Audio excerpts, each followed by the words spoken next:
Welcome to All India Civil Services Coaching Center Tamil Nadu YouTube channel. This video is a part of Non-Mudalvan test series discussion conducted along with All India Civil Services Coaching Center. I am Prasanna from Non-Mudalvan team and இன்னைக்கு நம்ம August current அஃபேர்ஸில் ஒரு 20 questions பார்க்க போகிறோம். So before going in to this discussion video இந்த description லிங்க்கில் இருக்கிற August current affairs 20 கொஸ்டின்ஸை ஒரு தடவை ஒர்க் அவுட் பண்ணி பார்த்துட்டு அதுக்கப்புறம் இந்த டிஸ்கஷன் வீடியோ பார்த்தீங்க அப்படின்னா இன்னும் பெனிஃபிஷியலாக இருக்கும். So now let us go into the discussion video. Let us see the first question. A grain ATM called Annapurti was launched in Odisha recently.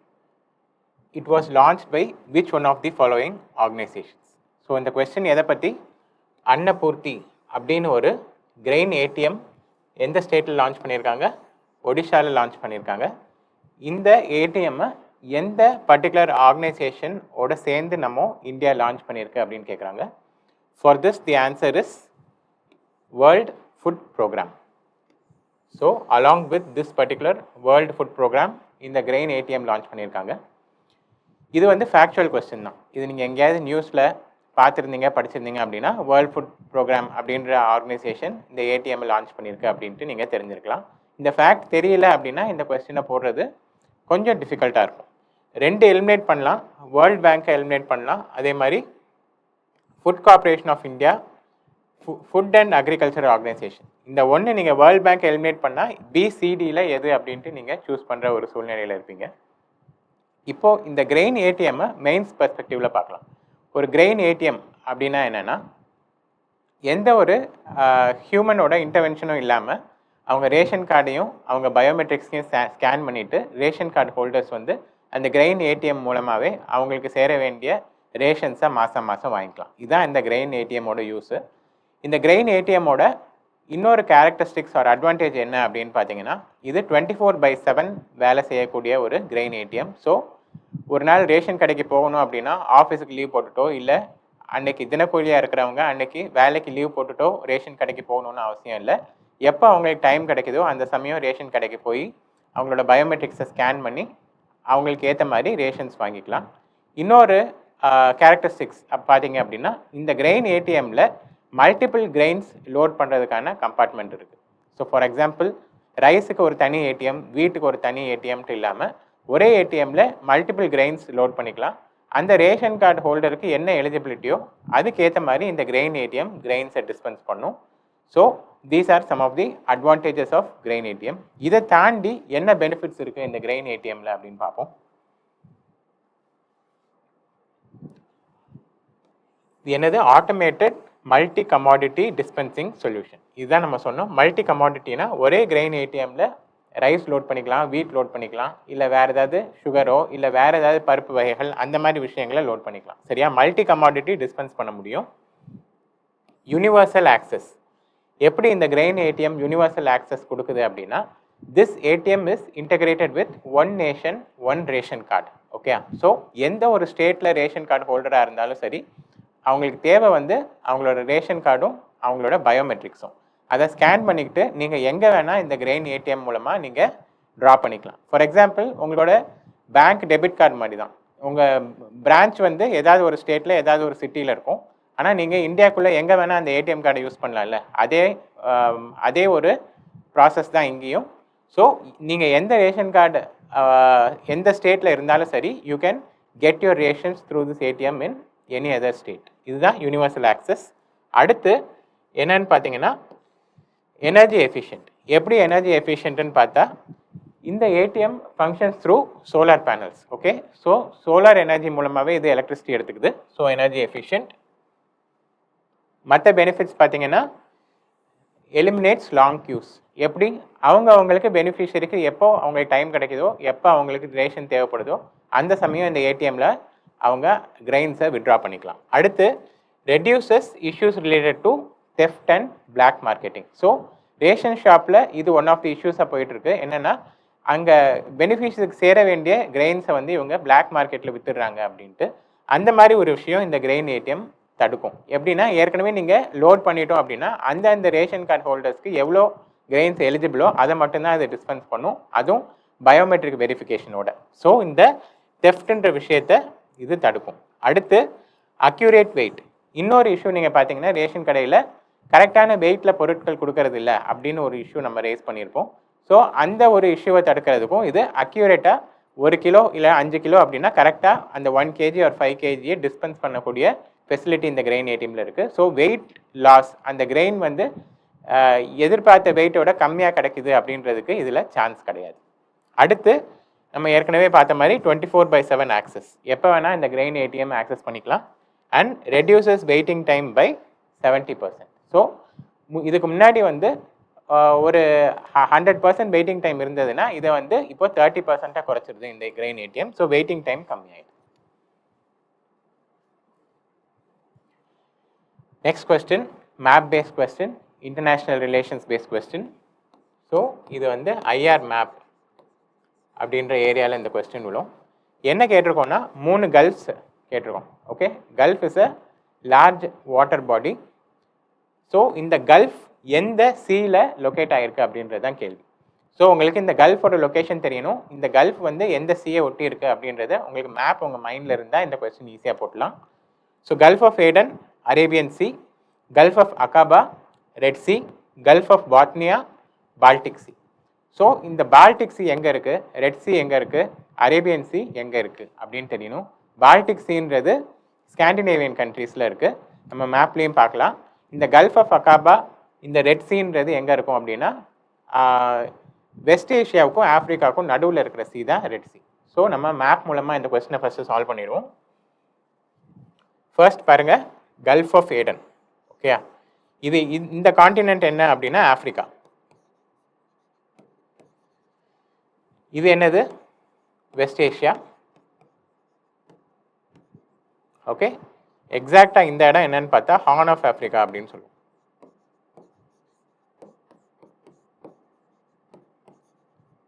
So இந்த ஹார்ன் ஆஃப் ஆஃப்ரிக்கா அப்படின்ற இடத்துல தான் இந்த கல்ஃப் ஆஃப் ஏடன் இருக்குது. இந்த gulf of Aden எந்த சீயை ஒட்டி இருக்குன்னு பாருங்கள், it is touching Arabian sea. Okay, so ஒரு இடத்துல அரேபியன் சி, இந்த சி என்ன அப்படின்னு பார்த்தா this is red sea. So இந்த கல்ஃப் ஆஃப் ஏடனுக்கு ரெட் சியோடையும் கனெக்ஷன் இருக்குது, அரேபியன் சியோடையும் கனெக்ஷன் இருக்குது.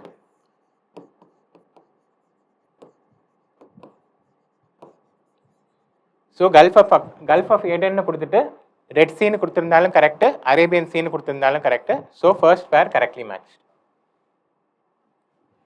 செகண்ட் பேர் பாருங்க, கல்ஃப் ஆஃப் அகாபா. இது எந்த இடம் அப்படின்னு பார்த்தீங்கன்னா இங்கே பாருங்க, இங்கே இஸ்ரேல் இருக்குது, இது வந்து Egypt.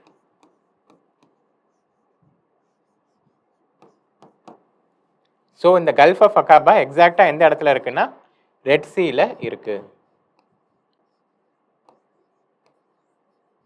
Okay, gulf of Aqaba is in red sea. இந்த பர்டிகுலர் லொக்கேஷன்ஸை நீங்கள் உங்களோட கையில் இருக்கிற ஃபிசிக்கல் மேப்லேயும் ஒரு தடவை பார்க்கணும், அப்போ தான் அவங்க மனசில் கரெக்டாக பதியும். நெக்ஸ்ட் வந்து கல்ஃப் ஆஃப் பாத்னியா. நம்ம ஏற்கனவே சொன்ன மாதிரி ஸ்காண்டினேவியன் கண்ட்ரிஸ் ஸ்வீடனுக்கும் ஃபின்லாண்டுக்கும் நடுவில் இருக்கிற ஒரு வாட்டர் பாடி தான் இந்த கல்ஃப் ஆஃப் பாத்னியா. இது எந்த சீயோட கான்டாக்டில் இருக்குது அப்படின்னு பார்த்தா பால்டிக் சீயோட கான்டாக்டில் இருக்குது. அகெயின் இந்த லொக்கேஷனையும் யூரோப் மேப்பில் ஒரு தடவை பார்த்து வச்சுக்கோங்க. ஸோ இந்த பேரில் பார்த்தீங்கன்னா ஃபர்ஸ்ட் பேர் கரெக்டாக மேட்ச் ஆகிருக்கு, செகண்ட் பேர் கரெக்டாக மேட்ச் ஆகிருக்கு, தேர்ட் பேரும் கரெக்டாக மேட்ச் ஆகிருக்கு. So all 3 pairs have been correctly matched. Okay, let us move to the next question. Statement based question, assertion reasoning type. Statement 1, 3 statement கொடுத்துருக்காங்க. இந்த மாதிரி டைப் ஆஃப் கொஸ்டினில் நம்ம ஏற்கனவே பார்த்துருப்போம். 3 ஸ்டேட்மெண்ட் கொடுத்துருந்தா ஸ்டேட்மெண்ட் 1 வந்து எப்போயுமே கரெக்டாக தான் இருக்கும். இவங்க கேள்வி எப்படி இருக்கும் அப்படின்னா ஸ்டேட்மெண்ட் 2 and 3 இது ரெண்டில் எது கரெக்டு, எது வந்து ஸ்டேட்மெண்ட் 1 எக்ஸ்பிளைன் பண்ணுது, இல்லை ரெண்டுமே எக்ஸ்பிளைன் பண்ணலையா, இல்லை ரெண்டுமே தப்பா, இதுதான் இந்த கேள்வியோட ஃபார்மேட்டு. ஸோ இதை மனசில் வச்சுட்டு இந்த கேள்வியை பார்ப்போம். ஸ்டேட்மெண்ட் 1 வந்து எப்பயுமே கரெக்டாக தான் இருக்கும். எதை பற்றி பேசுகிறாங்க, phenomenon of aquatic deoxygenation. So 2 word, aquatic deoxygenation. So இதை நீங்கள் சேர்த்து பார்த்தாலே உங்களுக்கு இதோட மீனிங் புரிஞ்சிடும். அக்வாட்டிக் அப்படின்னா வாட்டர் பாடியை பற்றி பேசுது, டி ஆக்சிஜனேஷன் அப்படின்னா வாட்டர் பாடியில் இருக்கிற ஆக்சிஜன் கம்மியாகுது, குறையுது, இதை பற்றி பேசுகிறது தான் என்னது aquatic deoxygenation. ஸோ இந்த அண்டர்ஸ்டாண்டிங்கோட ஸ்டேட்மெண்ட்டை படிப்போம். It impacts marine ecosystems through habitat compression and creation of dead zones, which impacts இந்த இட்ன்றது எது aquatic deoxygenation. ஸோ இதனால என்ன ஆகுது, ஹேபிட்டட் கம்ப்ரெஷன் நடக்குது, அதே மாதிரி டெட் ஜோன்ஸ் கிரியேட் ஆகுது அப்படின்னு சொல்லியிருக்காங்க. இது வந்து கரெக்ட் ஸ்டேட்மெண்ட். ஸ்டேட்மெண்ட் 2 என்னது, it is the overall decline in oxygen content of oceanic and coastal waters. Overall decline. So deoxygenation அப்படின்னா என்ன, ஆக்சிஜன் குறையிறது அப்படின்னு பார்த்தோம். ஸோ இதில் வந்து it is the overall decline in oxygen content of oceanic and coastal வாட்டர்ஸ்ன்னு சொல்லியிருக்கு. So இது படிக்கிறதுக்கு கரெக்டாக தான் இருக்குது. ஓவரால் டிக்ளைன் இன் ஆக்சிஜன் தான் deoxygenation. Third statement, rise in temperature. Rise in டெம்பரேச்சர்னா என்ன, increase in temperature increases the solubility of oxygen in water. அதாவது வாட்டர் சூட் ஆக ஆக ஆக அதில் ஆக்சிஜன் டிசால்வ் ஆகிற கெப்பாசிட்டி என்ன ஆகும், இன்க்ரீஸ் ஆகும் அப்படின்ட்டு இந்த ஸ்டேட்மெண்ட் சொல்லுது. இது கரெக்டாக தப்பா அப்படின்ட்டு தெரியும். இந்த ஸ்டேட்மெண்ட் வந்து தப்பான ஸ்டேட்மெண்ட். ஏன் தப்பு அப்படின்னா, தண்ணியை சூடு பண்ண பண்ண பண்ண அதில் இருக்கிற ஆக்சிஜன் டிசால்விங் கெப்பாசிட்டி கம்மி தான் ஆகுமே தவிர்த்து இன்க்ரீஸ் ஆகாது. ஓகே, நல்லா இதை வந்து இந்த ஃபிசிக்கல் கான்செப்டை புரிஞ்சுக்கோங்க. வாட்டரை ஹீட் பண்ண பண்ண ஆக்சிஜன் டிசால்விங் கெப்பாசிட்டி கம்மியாகும், இருக்கிற ஆக்சிஜனும் வேப்பராக அட்மாஸ்பியருக்கு போயிடும். ஸோ தண்ணி சூடாக இருந்ததுன்னா அதில் ஆக்சிஜன் கம்மியாக இருக்கும். Okay, so statement 3 is wrong. ஸோ இதில் வந்து ஆன்சர் என்னன்னு பாருங்கள். What will be the answer? Only one of the statements 2 and 3 is correct and that explains statement 1. இதோட ஆன்சர் வந்து C. Okay, only one of the statements 2 and 3 is correct and it explains statement 1. இந்த aquatic deoxygenation டீட்டெயில்டாக ஒரு தடவை பார்த்துருவோம். ஏன் இது நியூஸில் வந்தது, ஏன் கான்டெக்ட்ல இருந்தது அப்படின்னா, அக்வாட்டிக் டீஆக்சிஜனேஷனை நியூ பிளானட்டரி பவுண்டரி அப்படின்னு சொல்கிறாங்க. ஸோ இந்த வேர்டையும் ஞாபகம் வச்சுக்கோங்க. இந்த கீவேர்டு பிளானட்டரி பவுண்டரி அப்படின்னா என்னென்னா, ஒரு லெவலுக்கு மேலே ஒரு விஷயம் இன்க்ரீஸ் ஆச்சு அப்படின்னா எர்த்து பழைய நிலைமைக்கு போகவே முடியாது அப்படின்ற ஒரு சூழ்நிலை தான் என்ன, இந்த பிளானட்டரி பவுண்டரி. இந்த பவுண்டரியை தாண்டி இந்த டீஆக்சிஜனேஷன் நடக்க ஆரம்பிச்சிருச்சு அப்படின்னா எர்த் அதோட பழைய நிலைமைக்கு ரிட்டர்னே ஆக முடியாது. ஸோ ஒரு பெர்மனன்ட் டேமேஜ் எர்த் ஈகோசிஸ்டத்தில் கிரியேட் ஆகிடும் அப்படின்னு சொல்கிற விஷயம் தான் என்னது, பிளானட்டரி பவுண்டரி. இந்த அக்வாட்டிக் டீஆக்சிஜனேஷன் இந்த பிளானட்டரி பவுண்டரியை ப்ரீச் பண்ணுறதுக்கான ஒரு சூழ்நிலை இருக்குது அப்படின்ட்டு சயின்டிஸ்ட் சொல்லியிருக்காங்க. அதனால தான் இது நியூஸில் இருக்குது. பிளானட்டரி பவுண்டரி அப்படின்னா என்ன, it is a framework to describe limits of impacts of human activities. யாரோட இம்பேக்ட், ஹியூமன் ஆக்டிவிட்டீஸோட impact on earth system. Beyond these limits environment may not be able to self regulate anymore. இந்த self regulate அப்படின்னா என்னென்னா, ஒரு லெவலுக்கு damage create பண்ணாலும் ஆட்டோமேட்டிக்காக இது பழைய லெவலுக்கு திரும்பி வர்றது தான் செல்ஃப் ரெகுலேஷன். ஆனால் இந்த பிளானட்டரி பவுண்டரி இந்த லிமிட்டை தாண்டிடுச்சு அப்படின்னா இந்த செல்ஃப் ரெகுலேஷன் கெப்பாசிட்டி எர்த்துக்கு போயிடும். ஸோ பெர்மனன்ட் டேமேஜ் நடந்துடும் அப்படின்ற விஷயம் தான் என்னது, பிளானட்டரி பவுண்டரி. ஸோ இது எல்லாமே பிளானட்டரி பவுண்டரிஸ் அப்படின்னு சொல்கிறாங்க. இந்த ஸ்லைடை ஒரு தடவை கோத்ரூ பண்ணி வச்சுக்கோங்க. எதெல்லாம் அப்படின்னா, ஸ்ட்ராட்டோஸ்பெரிக் ஓசோன், அதே மாதிரி change in biosphere integrity, climate change, biogeochemical flows, ocean acidification, இந்த விஷயம்லாம் என்ன, அட்மாஸ்பரிக் ஏரோசால் லோடிங், இது எல்லாமே வந்து பிளானட்டரி பவுண்டரி அப்படின்னு சொல்கிறாங்க. இது எல்லாமே ஒரு லெவலுக்கு மேலே இன்க்ரீஸ் ஆகிடுச்சு அப்படின்னா எர்த்தில் பெர்மனன்ட் டேமேஜ் நடந்துடும் அப்படின்னு சொல்கிறாங்க. அடுத்து அக்வாட்டிக் டீஆக்சிஜனேஷன்னா என்னன்னு பார்ப்போம். It is the overall decline in oxygen content of oceanic and coastal waters. இந்த டெஃபினேஷனை தான் நம்ம கொஸ்டினில் ஸ்டேட்மெண்ட்டாக கொடுத்துருக்கோம். ஓகே, இதோட காசஸ், ரீசன்ஸ் என்ன அப்படின்னு பார்த்தீங்கன்னா, நம்பர் 1 குளோபல் வார்மிங். எதனால, ஜிஹெச்ஜினா என்ன, க்ரீன் ஹவுஸ் கேஸ். ரெண்டாவது யூட்ராஃபிகேஷன். யூட்ராஃபிகேஷன்னா உங்களுக்கு என்விரான்மெண்ட்டில் நீங்கள் படிச்சிருப்பீங்க, addition of nutrients to water. இதனால என்ன ஆகும் அப்படின்னா, மைக்ரோபியல் ஆக்டிவிட்டினால ஆக்சிஜன் கன்சியூம் ஆக ஆரம்பிச்சிடும், அந்த வாட்டர் பாடியில் ஆக்சிஜன் குறைய ஆரம்பிக்கும். இதுதான் என்னது, யூட்ராஃபிகேஷன். நியூட்ரியன்ட் அடிஷன்னால நடக்கிற விஷயம். இந்த யூட்ராஃபிகேஷனுக்கு ஒன் ஆஃப் தி காசஸ் என்னென்னா, addition of chemical fertilisers. Chemical fertilisers வந்து லேண்ட்லேருந்து தண்ணியில் கரைஞ்சி ரன் ஆஃப் மூலமாக வாட்டர் பாடிக்கு போகும்போது யூட்ராஃபிகேஷன் நடக்கும். ஆல்கல் ப்ளூம் நடக்கும். இந்த ஆல்கல் ப்ளூம் நடக்கும்போது இந்த ஆல்கல் ப்ளூம் டீகே ஆகும்போது என்ன ஆகும், ஆக்சிஜனை கன்சியூம் பண்ணி டீஆக்சிஜனேட் பண்ணிவிடும் அந்த வாட்டர் பாடியை. இப்போ காசஸ் பார்த்துட்டோம். இம்பேக்ட்ஸ் என்னன்னு பார்த்தா ரெண்டு மெயின் இம்பேக்ட்ஸ் நம்ம ஸ்டேட்மெண்ட்டில் பார்த்தது தான். நம்பர் 1 வந்து டெட் ஜோன்ஸ். டெட் ஜோன்ஸ் அப்படின்னா என்னென்னா அந்த பர்டிகுலர் ஜோனில் எந்த ஒரு ஆர்கானிசமும் இருக்க முடியாது. அந்த மாதிரி ஒரு விஷயந்தான் டெட் ஜோன். ஸோ இதான் ஒரு வாட்டர் பாடி அப்படின்னு வச்சுக்கோங்க. அங்கே டோட்டலாக ஆக்சிஜன் லாஸ்னால என்ன ஆகும்னா இந்த இடங்கள்லாம் எந்த ஒரு ஆர்கானிசமும் இருக்க முடியாத சூழ்நிலை கிரியேட் ஆகிடும். ஸோ அப்படி இருக்கும்போது these are called as dead zones. இந்த டெட் ஜோன்ஸ் இன்க்ரீஸ் ஆக ஆக என்ன ஆகும் அப்படின்னு கேட்டால் இந்த டெட் ஜோன்ஸ் இன்க்ரீஸ் ஆக ஆக இதுக்கு முன்னாடி இந்த அளவில் மெரைன் ஈகோசிஸ்டத்தில் ஆர்கானிசம்ஸ் இருக்க முடியும் அப்படின்னு வச்சுக்கோங்க. அது கொஞ்சம் கொஞ்சமாக டிக்ரீஸ் ஆக ஆக ஆக ஆக இந்த ஜோன் எல்லாமே என்ன ஆகிடும், டெட் ஜோன் ஆகிடும். அண்ட் ஒரு ஸ்டேஜில் ஒரு சின்ன இடத்துல மட்டும்தான் ஆர்கானிசம்ஸ் உயிர் வாழ முடியும் அப்படின்ற ஒரு சூழ்நிலை வரும். அதுக்கு பேர் தான் என்ன, ஹேபிடாட் கம்ப்ரெஷன். ஸோ இந்த டெட் ஜோன்ஸ் அண்ட் ஹேபிடாட் கம்ப்ரெஷன் வந்து ரெண்டுமே இன்டர்லிங்க்டு தான். டெட் ஜோன்ஸ் இன்க்ரீஸ் ஆக ஆக ஆக என்ன ஆகும்னா ஹேபிடாட் கம்ப்ரெஸ் ஆக ஆரம்பிச்சிடும். இவ்வளோ பெரிய மெரைன் ஈகோசிஸ்டத்தில் ஒரு சின்ன இடத்துல மட்டும்தான் ஆர்கானிசம்ஸ் உயிர் வாழ்கிறதுக்கு தேவையான ஆக்சிஜன் இருக்கும். That is called as habitat compression. இந்த ஹேபிடாட் கம்ப்ரெஷன் நடக்கும்போது என்ன ஆகும், இன்னும் காம்படிஷன் ஜாஸ்தி ஆகும். அப்போ இன்னும் ஆக்சிஜன் கம்மியாக ஆரம்பிக்கும். ஸோ இது வந்து ஒரு சைக்கிளுக்கு எஃபெக்டாக போய் டோட்டலாக அந்த ஓஷன் வந்து டெட் ஜோனாக மாறுறதுக்கான ஒரு டேஞ்சர் இருக்குது. ஓகே, ஸோ நம்ம அக்வாட்டிக் டீஆக்சிஜனேஷன் டீட்டெயில்டாக பார்த்துட்டோம். இதுக்கு மேலே உங்களுக்கு இதில் தெரிய வேண்டிய அவசியம் எதுவும் கிடையாது. டெஃபினேஷன் தெரிஞ்சிருக்கணும், எதனால நடக்குது அப்படின்னு தெரிஞ்சிருக்கணும், நடக்கிறதுனால என்ன இம்பேக்ட் அப்படின்னு தெரிஞ்சிருக்கணும். Next question, it is about solar paraboloid technology. So இந்த சோலார் பேரப்ளாய்டு டெக்னாலஜி அப்படின்றது இந்த சோலார் எனர்ஜியை யூஸ் பண்ணுறதுக்கான ஒரு எஃபிஷியன்ட் சிஸ்டம் தான், வேறு எதுவும் கிடையாது. நம்மளுக்கு ஏற்கனவே தெரிஞ்ச சோலார் எனர்ஜி பற்றி தான் இந்த கொஸ்டின் பேசுது. ஸ்டேட்மெண்ட் 1, this technology, எந்த technology, solar paraboloid technology is widely used in concentrated solar power systems. Okay, concentrated solar power systems with application in எங்கெல்லாம் application, renewable energy generation. So solar power is a renewable energy, இது நம்மளுக்கு தெரியும். So இந்த renewable energy generationல solar பேரப்ளாய்ட் technology மூலமாக எங்கே use பண்ணுறோம், concentrated solar power சிஸ்டத்தில் use பண்ணுறோம். இதான் ஸ்டேட்மெண்ட் 1. ஸோ இதை படிக்கிறதுக்கு கரெக்ட் மாதிரி இருக்கா? எஸ், இந்த ஸ்டேட்மெண்ட்டில் பெருசாக தப்பாக வைக்கிறதுக்கு ஒரு சான்ஸ் இல்லை. ஸோ இந்த ஸ்டேட்மெண்ட் கரெக்ட் தான். Second statement, this technology uses convex mirrors to concentrate sunlight on to a focal point which is then use to generate heat and electricity.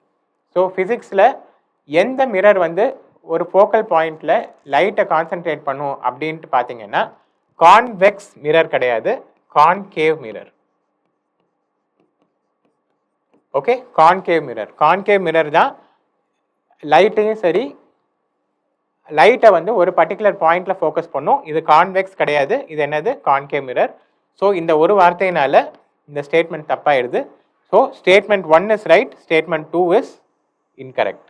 இதோட ஆன்சரும் என்னது, சி தான். ஓகே, இப்போ இந்த டெக்னாலஜியை ஒரு தடவை பார்த்துருவோம். இங்கே பாருங்க, இதுதான் என்னது, பேரபோலாய்டு மிரர். இதுதான் மிரரு. இது என்ன டைப் ஆஃப் மிரர் அப்படின்னா நல்லா தெரிஞ்சுக்கோங்க, இது வந்து கான்கேவ் மிரர். இதில் லைட் வேரியஸ் இடத்துல பட்டாலும் என்ன ஆகும்னா இந்த ஃபோக்கல் பாயிண்ட்ல கான்சென்ட்ரேட் ஆகும்.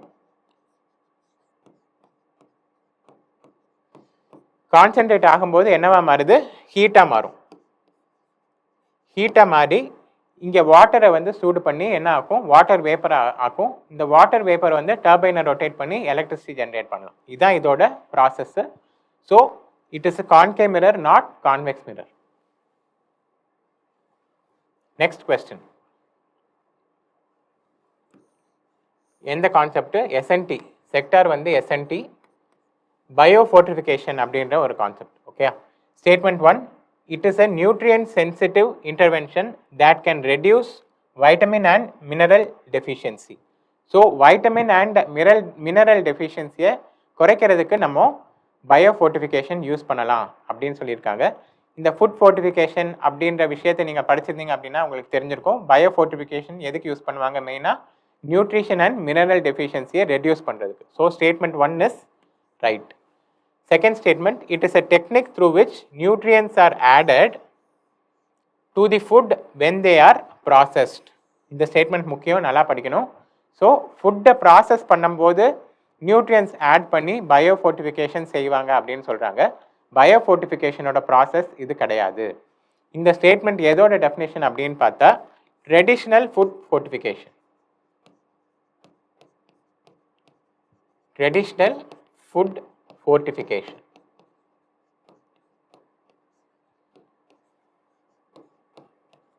ட்ரெடிஷ்னல் ஃபுட் ஃபோர்ட்டிஃபிகேஷனோட டெஃபினேஷன் தான் இது, பயோஃபோர்ட்டிஃபிகேஷனோட டெஃபினேஷன் கிடையாது. ஸோ இது தப்பு.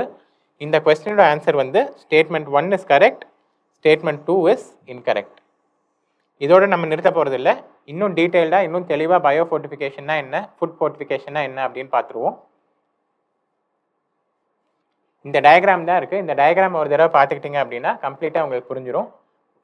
ரெண்டு டைப் இருக்குது. நம்பர் 1 வந்து ட்ரெடிஷ்னல் ஃபுட் ஃபோர்ட்டிஃபிகேஷன். இந்த ட்ரெடிஷ்னல் ஃபுட் ஃபோர்ட்டிஃபிகேஷனில் என்ன நடக்கும்னா, ஃபுட்டை அறுவடை செஞ்சதுக்கப்புறம் ப்ராசஸ் பண்ணும்போது இதில் நியூட்ரியன்ஸ் ஆட் பண்ணுவாங்க. Okay, during processing, food processing நடக்கும்போது என்ன பண்ணுவாங்க, நியூட்ரியன்ஸ் ஆட் பண்ணுவாங்க. அதுக்கப்புறம் நம்ம கன்சியூமர்ஸ்க்கு இதை கொண்டு போய் சேர்ப்பாங்க. This is traditional food fortification. பயோஃபோர்ட்டிஃபிகேஷன்னா என்னென்னா, பிளான்ட்ஸ் வளரும் போதே ஒரு சில டெக்னிக்ஸை யூஸ் பண்ணி அதில் விட்டமின்ஸ் அண்ட் மினரல்ஸை சேர்த்து ஆட் பண்ணி பிளான்ட்ஸை வளர விடுவாங்க. This is called as biofortification. ரெண்டுக்கும் டிஃப்ரென்ஸ் எங்கே வருது, அங்கே ப்ராசஸிங்கில் நடக்கும் ஃபுட் ஃபோர்ட்டிஃபிகேஷனில். பயோஃபோர்ட்டிஃபிகேஷனில் டியூரிங் க்ரோத்தே இந்த விட்டமின் அண்ட் மினரல் அடிஷன் நடக்கும். இது நடக்கிறதுக்கு 2 விதம் இருக்குது. நம்பர் 1 என்னென்னா த்ரூ ஜெனட்டிக் மாடிஃபிகேஷன். ஓகே, அந்த கிராப்போட டைப்பை ஜீனை மாடிஃபை பண்ணி அந்த விட்டமின் அண்ட் நியூட்ரியனை சேர்த்து இந்த கிராப்பில் இன்கார்பரேட் பண்ணுவாங்க. ஸோ வளர்ந்து அறுவடை செய்யும் போதே அந்த பர்டிகுலர் நியூட்ரியன்ட் அண்ட் மினரல் வந்து அந்த கிரெயினில் இருக்கும். இது வந்து நம்பர் 1. நம்பர் 2 என்ன பண்ணுவாங்கன்னா செலக்டிவ் ப்ரீடிங். செலக்டிவ் ப்ரீடிங்னா என்னென்னா, ஒரு பர்டிகுலர் கிரெயினுக்கு, அதாவது ஒரு பர்டிகுலர் கிராப் வெரைட்டிக்கு ஆட்டோமேட்டிக்காகவே நேச்சுரலாகவே இந்த விட்டமின் அண்ட் மினரல்ஸ் நிறைய இருக்கக்கூடிய ஒரு பாசிபிலிட்டி இருக்கும். இவங்க என்ன பண்ணுவாங்கன்னா அந்த மாதிரி ஒரு டைப் ஆஃப் வெரைட்டியை வந்து செலக்ட் பண்ணி அதையே நிறைய கல்டிவேட் பண்ணி க்ரோ பண்ணுவாங்க. That is called as selective breeding. So இது நான் ஏன் இவ்வளோ டீட்டெயில்டாக எக்ஸ்பிளைன் பண்ணுறேன் அப்படின்னா, பயோஃபோர்ட்டிஃபிகேஷன் அப்படின்னாலே ஜெனட்டிக் மாடிஃபிகேஷன் இருக்குமா அப்படின்னா கிடையாது. இதை புரிஞ்சுக்கிறதுக்கு தான் நான் இவ்வளோ டீட்டெயிலாக சொல்கிறேன். பயோஃபோர்ட்டிஃபிகேஷன்னாலே ஜெனட்டிக் மாடிஃபிகேஷன் இருக்கணும் அப்படின்னு அவசியம் கிடையாது. செலக்டிவ் ப்ரீடிங் மூலமாக நேச்சுரலாகவே அந்த பர்டிகுலர் கிராப்பை வந்து விட்டமின் அண்ட் மினரல்ஸ் ஆட் பண்ணி வளர விடலாம். ஓகே, ஸோ இந்த அளவுக்கு டெப்த் உங்களுக்கு தெரிஞ்சிருக்கணும்.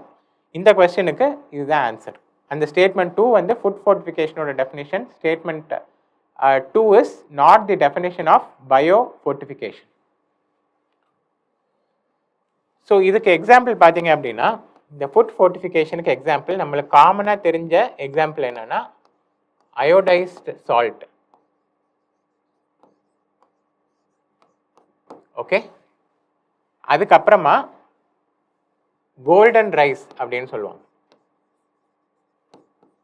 இதுவுமே வந்து ஃபுட் ஃபோர்ட்டிஃபிகேஷனோட எக்ஸாம்பிள். ஓகே, இதை தாண்டி ஆயில் இருக்குல்ல, நம்ம எடிபிள் ஆயில்,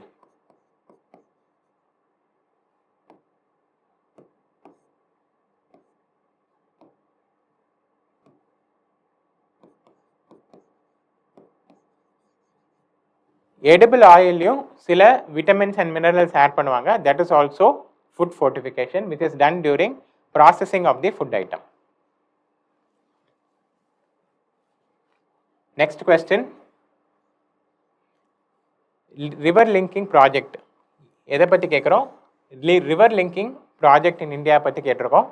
அது எந்த ஸ்டேட்டில் இந்த ரிவர் இருக்குது அப்படின்னு கேட்டிருக்கோம். இதை பேசிக்காக பார்த்தீங்கன்னா இந்த ரிவர் வந்து எந்தெந்த ஸ்டேட்டில் ஓடுது அப்படின்ட்டு மேப் பேஸ்ட் கொஸ்டின் தான் இது. ஓகே, ரிவர் லிங்கிங் ப்ராஜெக்ட் பற்றி கொஸ்டின் பேசினாலும் this is a map based question. இந்த பர்டிகுலர் ரிவர்ஸ் எந்த ஸ்டேட்டில் ஓடுது அப்படின்ற பேசிக் நாலேஜ் உங்களுக்கு தெரிஞ்சிருக்கும். ஃபர்ஸ்ட் இதில் பாருங்கள், இந்த மேச்சின்ற ரிவர் பற்றி தெரியலனாலும் கோசின்ற ரிவரை பற்றி தெரிஞ்சிருக்கணும். Kosi river is also called as Bihar sorrow. Bengal sorrow வந்து தாமோதர் அப்படின்ற ரிவர், கோசி ரிவர் வந்து பிகார் சாரோ. ஸோ இந்த கோசி மேச்சி வந்து பீகாரில் ஓடுது அப்படின்னா this is right. Next can Betwa. இந்த பர்டிகுலர் ரிவர் லிங்கிங் ப்ராஜெக்ட் பற்றி நம்ம கரண்ட் அஃபேர்ஸில் படிச்சிருப்போம். கேன் பெட்வா ரிவர் வந்து எந்த டைகர் ரிசர்வுக்கு இன் பிட்வீன் ஓடுது அப்படின்னு பார்த்தா it is running through Panna tiger reserve. Panna tiger reserve எங்கே இருக்குது? மத்திய பிரதேஷில் இருக்குது. So this is also right. அடுத்து தமன் கங்கா பிஞ்சல். தமன் கங்கா அப்படின்ற ரிவர் வந்து எந்த ஸ்டேட்டில் இருக்குது அப்படின்னா இட் இஸ் இன் மகாராஷ்டிரா.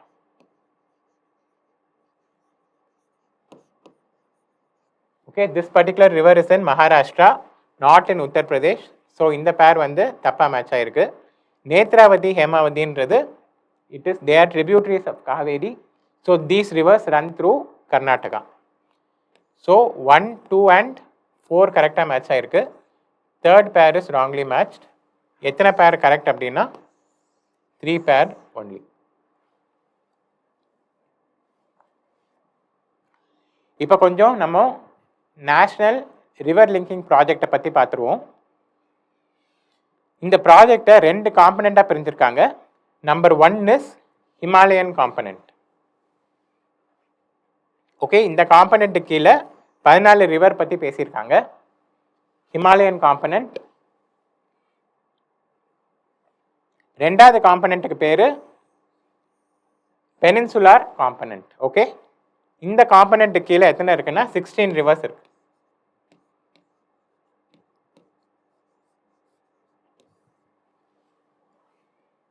இந்த காம்பனண்ட்டு கீழே எத்தனை இருக்கு?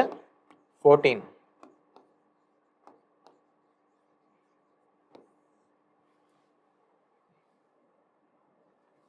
இதெல்லாம் எதை சேர்ந்தது? இது national river linking projects. Okay, all over India.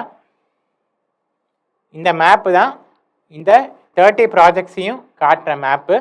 So இந்த மேப்பு ஒரு தடவை நீங்கள் கோத்ரூ பண்ணிக்கணும். Okay, so 30 river linking projects இருக்குது. 14 வந்து ஹிமாலயன் காம்பனண்ட், 16 வந்து peninsular component. Okay, next question பார்க்கலாம். 42nd question. Consider the following statements about Global Development Compact. Okay, இது வந்து IR International Organizations question. Global Development Compact. First statement, India proposed the compact during the 3rd Voice of Global South Summit.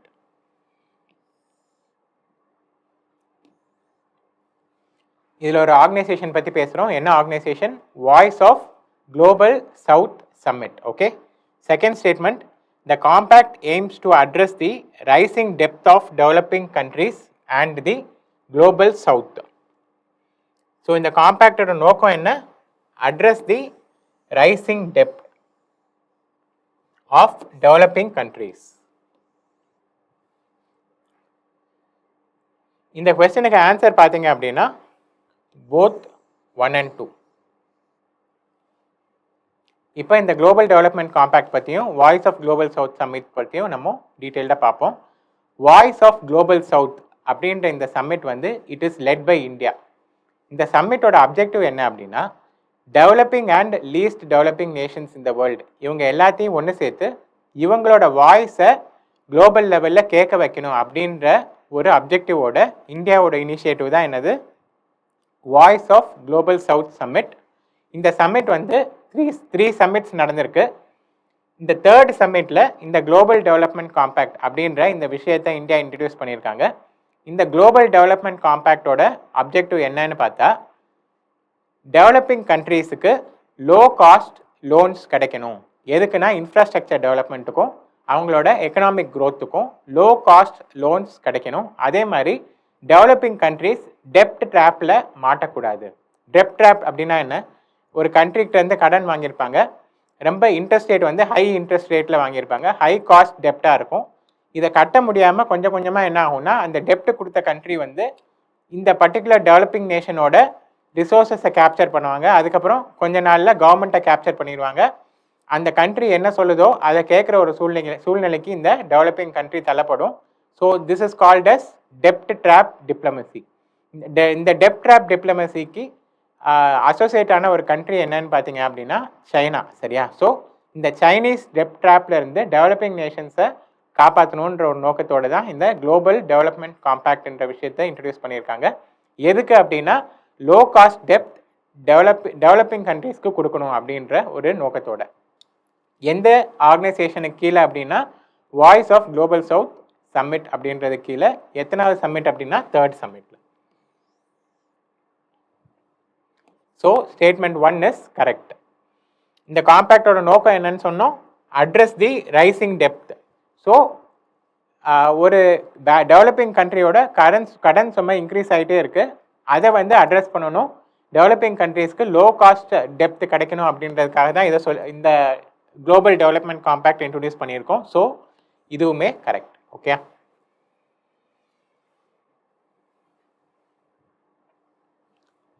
யார் propose பண்ணது? India. இந்த voice of global south சம்மிட்டோட leader யார் அப்படின்னா India தான். எதுக்காக? Bringing together global south to share their perspectives and priorities. Developing கண்ட்ரீஸை வந்து ஒன்று சேர்த்து குளோபல் லெவலில் அவங்க வாய்ஸை கேட்க வைக்கணும் அப்படின்றதுக்காக கொண்டு வந்த சம்மிட் தான் voice of global south submit. இந்த குளோபல் டெவலப்மெண்ட் காம்பேக்டோட அப்ஜெக்டிவ்ஸ் பாருங்க. Trade for development, capacity building for sustainable growth, technology sharing, அதுக்கப்புறம் கன்செஷனல் ஃபினான்ஸ். இதுதான் நம்ம என்னன்னு சொன்னோம், லோ காஸ்ட் டெப்ட் அப்படின்னு சொன்னோம். நோ டெப்ட் பர்டன், சைனீஸ் டெப்ட் ட்ராப்ல இருந்து டெவலப்பிங் நேஷன்ஸை காப்பாற்றணும். ஓகே,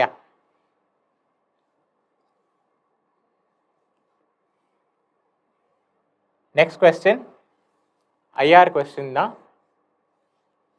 இந்த கொஸ்டினோட கான்டெக்ட் என்ன அப்படின்னு பார்த்தா, இங்கே இருக்கிற எல்லா பிளேசஸும் ஜூலை ஆகஸ்ட்ல நியூஸ்ல இருந்த பிளேசஸ்.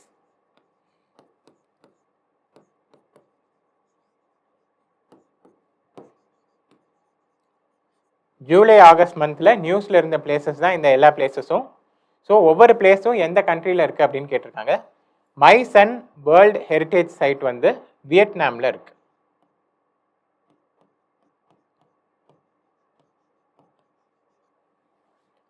குட் மகாராஜா ஸ்கொயர் எங்கே இருக்குது அப்படின்னா போலாண்டில் இருக்கு. செயின்ட் மார்டின் ஐலாண்ட் பங்களாதேஷில் தான் இருக்குது. கர்ஸ்க் அப்படின்ற ரீஜன் எங்கே இருக்குன்னா ரஷ்யாவில் இருக்கு. ஸோ எத்தனை பேர் கரெக்டாக மேட்ச் ஆயிருக்கு? ஒன்லி 1 பேர். ஒவ்வொரு பிளேஸும் ஏன் நியூஸில் இருந்தது அப்படின்னு பார்ப்போம். ஆகஸ்ட் மந்த் வந்து வியட்நாமில் இருந்து அங்கே அவங்களோட லீடர் பிரைம் மினிஸ்டர் வந்து இந்தியாவுக்கு வந்திருந்தாங்க. ஸோ இந்த பிரைம் மினிஸ்டர் விசிட் அப்போ இந்த மை சன் அப்படின்ற ஹிந்து ஹெரிட்டேஜ் டெம்பிள் சைட் தான் இது வந்து வியட்நாமில் இருக்கிற ஒரு சைட்டு. இந்த சைட்டு ஹிந்து டெம்பிள் சைட்டை ஜாயிண்ட்டாக டெவலப் பண்ணலாம் அப்படின்ற ஒரு ஒப்பந்தத்துக்கு இந்தியாவும் வியட்நாமும் வந்தாங்க. எப்போன்னா வியட்நாம் பிரைம் மினிஸ்டர் ஆகஸ்ட் மாதம் இந்தியா வந்தப்போ. ஸோ இதனால தான் இது நியூஸில் இருக்குது. இந்த மைசன் அப்படின்றது எங்கே இருக்குது? வியட்நாமில் இருக்குது. ரெண்டாவது குட் மகாராஜா ஸ்கொயர், இது எங்கே இருக்குன்னு சொன்னோம்?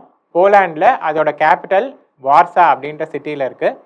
இந்த குட் மகாராஜா ஸ்கொயர் அப்படின்னா என்னென்னா, குஜராத்தில் இருக்கிற ஒரு மகாராஜா வேர்ல்டு வார் 2 அப்போது போலாண்டு சிட்டிசன்ஸை அவங்க அகதிகளாக ரஷ்யாவிலேருந்து வந்தப்போ அவங்கள ப்ரொடெக்ட் பண்ணி அடைக்கலம் கொடுத்தாராம். ஓகே, ஸோ அவர் ஞாபகார்த்தமாக அங்கே வந்து ஒரு மெமோரியல் கன்ஸ்ட்ரக்ட் பண்ணியிருக்காங்க. ஓகே, நினைவு மண்டபம். ஸோ அந்த நினைவு மண்டபத்துக்கு பேர் தான் என்னது? Good Maharaja square. இதோட லொக்கேஷன் எங்கே இருக்குது? போலாண்டில். அதோட கேபிட்டல் வார்சா சிட்டியில் இருக்குது. ஓகே, ஏன் நியூஸில் இருந்தது அப்படின்னா, ரீசெண்டாக நம்மளோட prime minister Narendra Modi Poland போனப்போ இந்த குட் மகாராஜா ஸ்கொயரை விசிட் பண்ணாங்க. ஸோ போலாண்ட் போயிட்டு எங்கே போயிருப்பாருன்னா யுக்ரைன் போயிருப்பார். ஸோ இந்த விசிட் வந்து ரொம்ப முக்கியமான ஒரு விசிட்டு. ஒரு தடவை நியூஸில் நீங்கள் கரண்ட் அஃபேர்ஸில் பார்த்து வச்சுக்கோங்க. எப்படி பார்க்கணும் அப்படின்னா, யுக்ரைன் அண்ட் ரஷ்யா இதில் இருக்கிற சில இம்பார்ட்டன்ட் லொக்கேஷன்ஸை நீங்கள் மேப்பில் பார்த்து வச்சுக்கணும். எந்த லொக்கேஷன் எந்த கண்ட்ரியில் இருக்குது அப்படின்ட்டு. நெக்ஸ்ட்டு என்ன place? Saint Martin.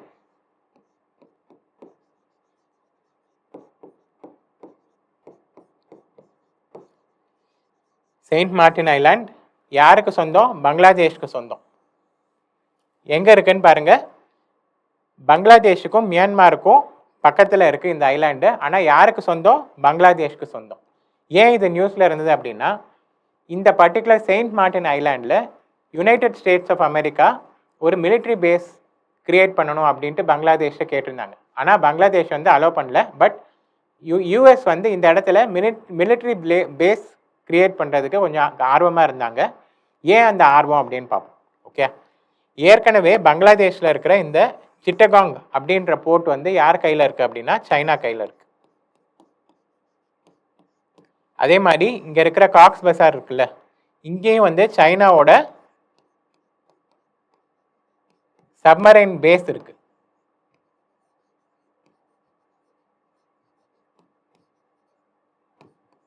Okay, so அதனால தான் இந்த பர்டிகுலர் ஏரியாவுக்கு யுனைடெட் ஸ்டேட்ஸ் வரணும்ன்ட்டு ஆசைப்படுறாங்க.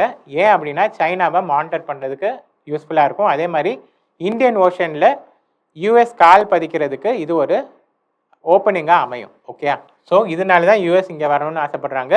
ஐலாண்டு பேர் செயின்ட் மார்ட்டின் ஐலாண்ட். யார்கிட்ட இருக்குன்னா பங்களாதேஷ் கிட்ட இருக்கு. அடுத்து கர்ஸ்க் அப்படின்ற ஏரியா எங்கே இருக்குது? ரஷ்யாவில் இருக்குது. ஏன் இது நியூஸில் இருந்தது அப்படின்னா, யுக்ரைன் ரஷ்யா வாரில் யுக்ரைன் வந்து இந்த கர்ஸ்க் அப்படின்ற சிட்டியை இன்வைட் பண்ணிட்டாங்க. இங்கே இருக்குல்ல இந்த கிரேயாக இருக்கிற ஏரியா வந்து யுக்ரைன். ஸோ யுக்ரைன் பார்டரில் தான் இந்த சிட்டி இருக்குது. இப்போ நடக்கிற வாரில் உக்ரைன் வந்து இந்த சிட்டியை இன்வைட் பண்ணிட்டாங்க. அதனால ரஷ்யா இந்த சிட்டியில் எமர்ஜென்சி அறிவிச்சிருக்கு. ஸோ அதனால தான் இது நியூஸில் இருக்குது. ஓகேயா, எந்த கண்ட்ரியில் இருக்குது? இது ரஷ்யாவில் இருக்குது, யுக்ரைன் கிடையாது. நெக்ஸ்ட் கொஸ்டின், இது வந்து ஒரு ரிப்போர்ட் பேஸ்ட் கொஸ்டின், அதே மாதிரி ஒரு environment question.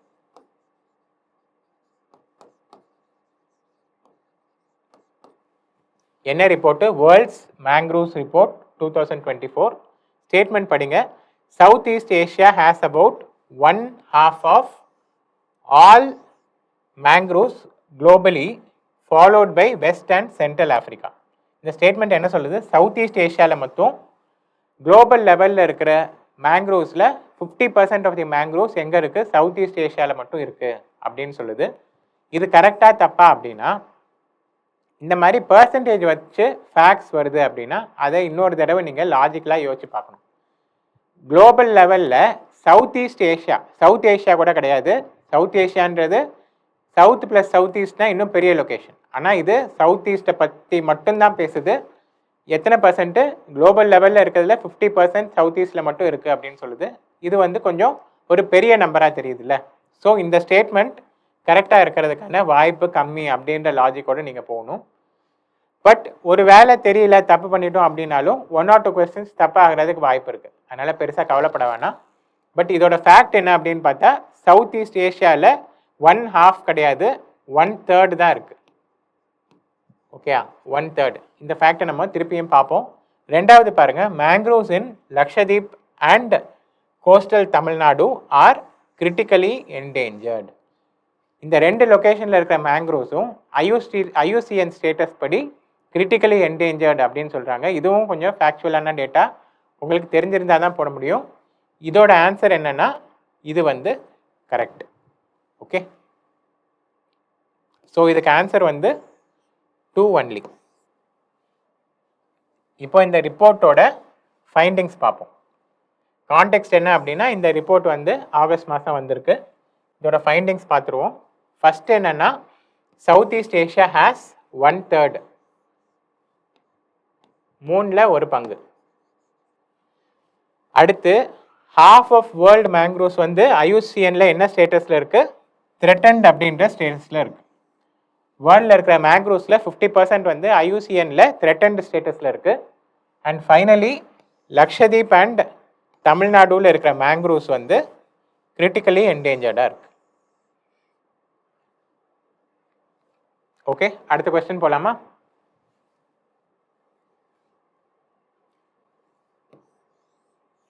Last current affairs டிஸ்கஷன்லேயும் ஒரு டிசீஸ் பார்த்தோம். என்னென்னா சண்டிபுரா வைரஸ் டிசீஸ் அப்படின்ட்டு.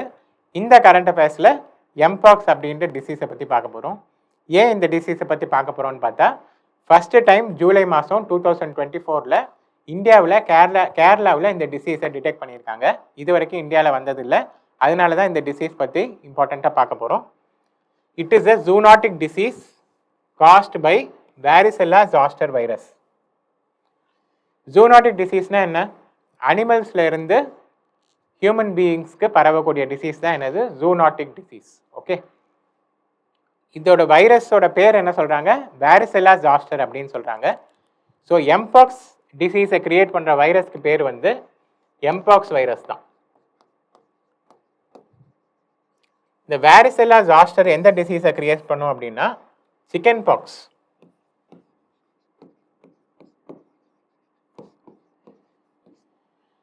இது எம்பாக்ஸ் காஸ் பண்ணாது. வாரிசெல்லா ஜாஸ்டர் எந்த டிசீஸை காஸ் பண்ணும்? சிக்கன் பாக்ஸை காஸ் பண்ணும். So statement 1 is wrong. ஜூனாட்டிக்ன்றது correct.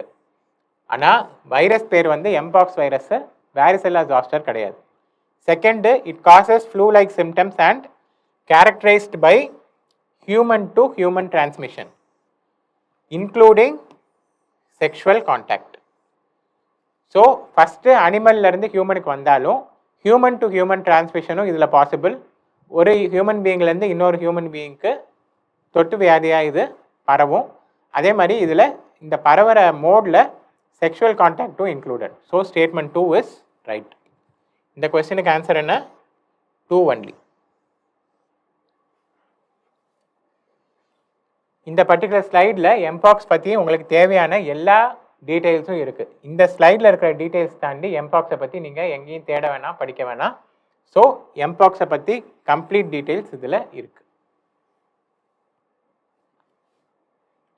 Next, consider the following statements with regard to SDG stimulus leaders group. இன்னொரு ஆர்கனைசேஷன் பற்றின question. IO, international organisations area.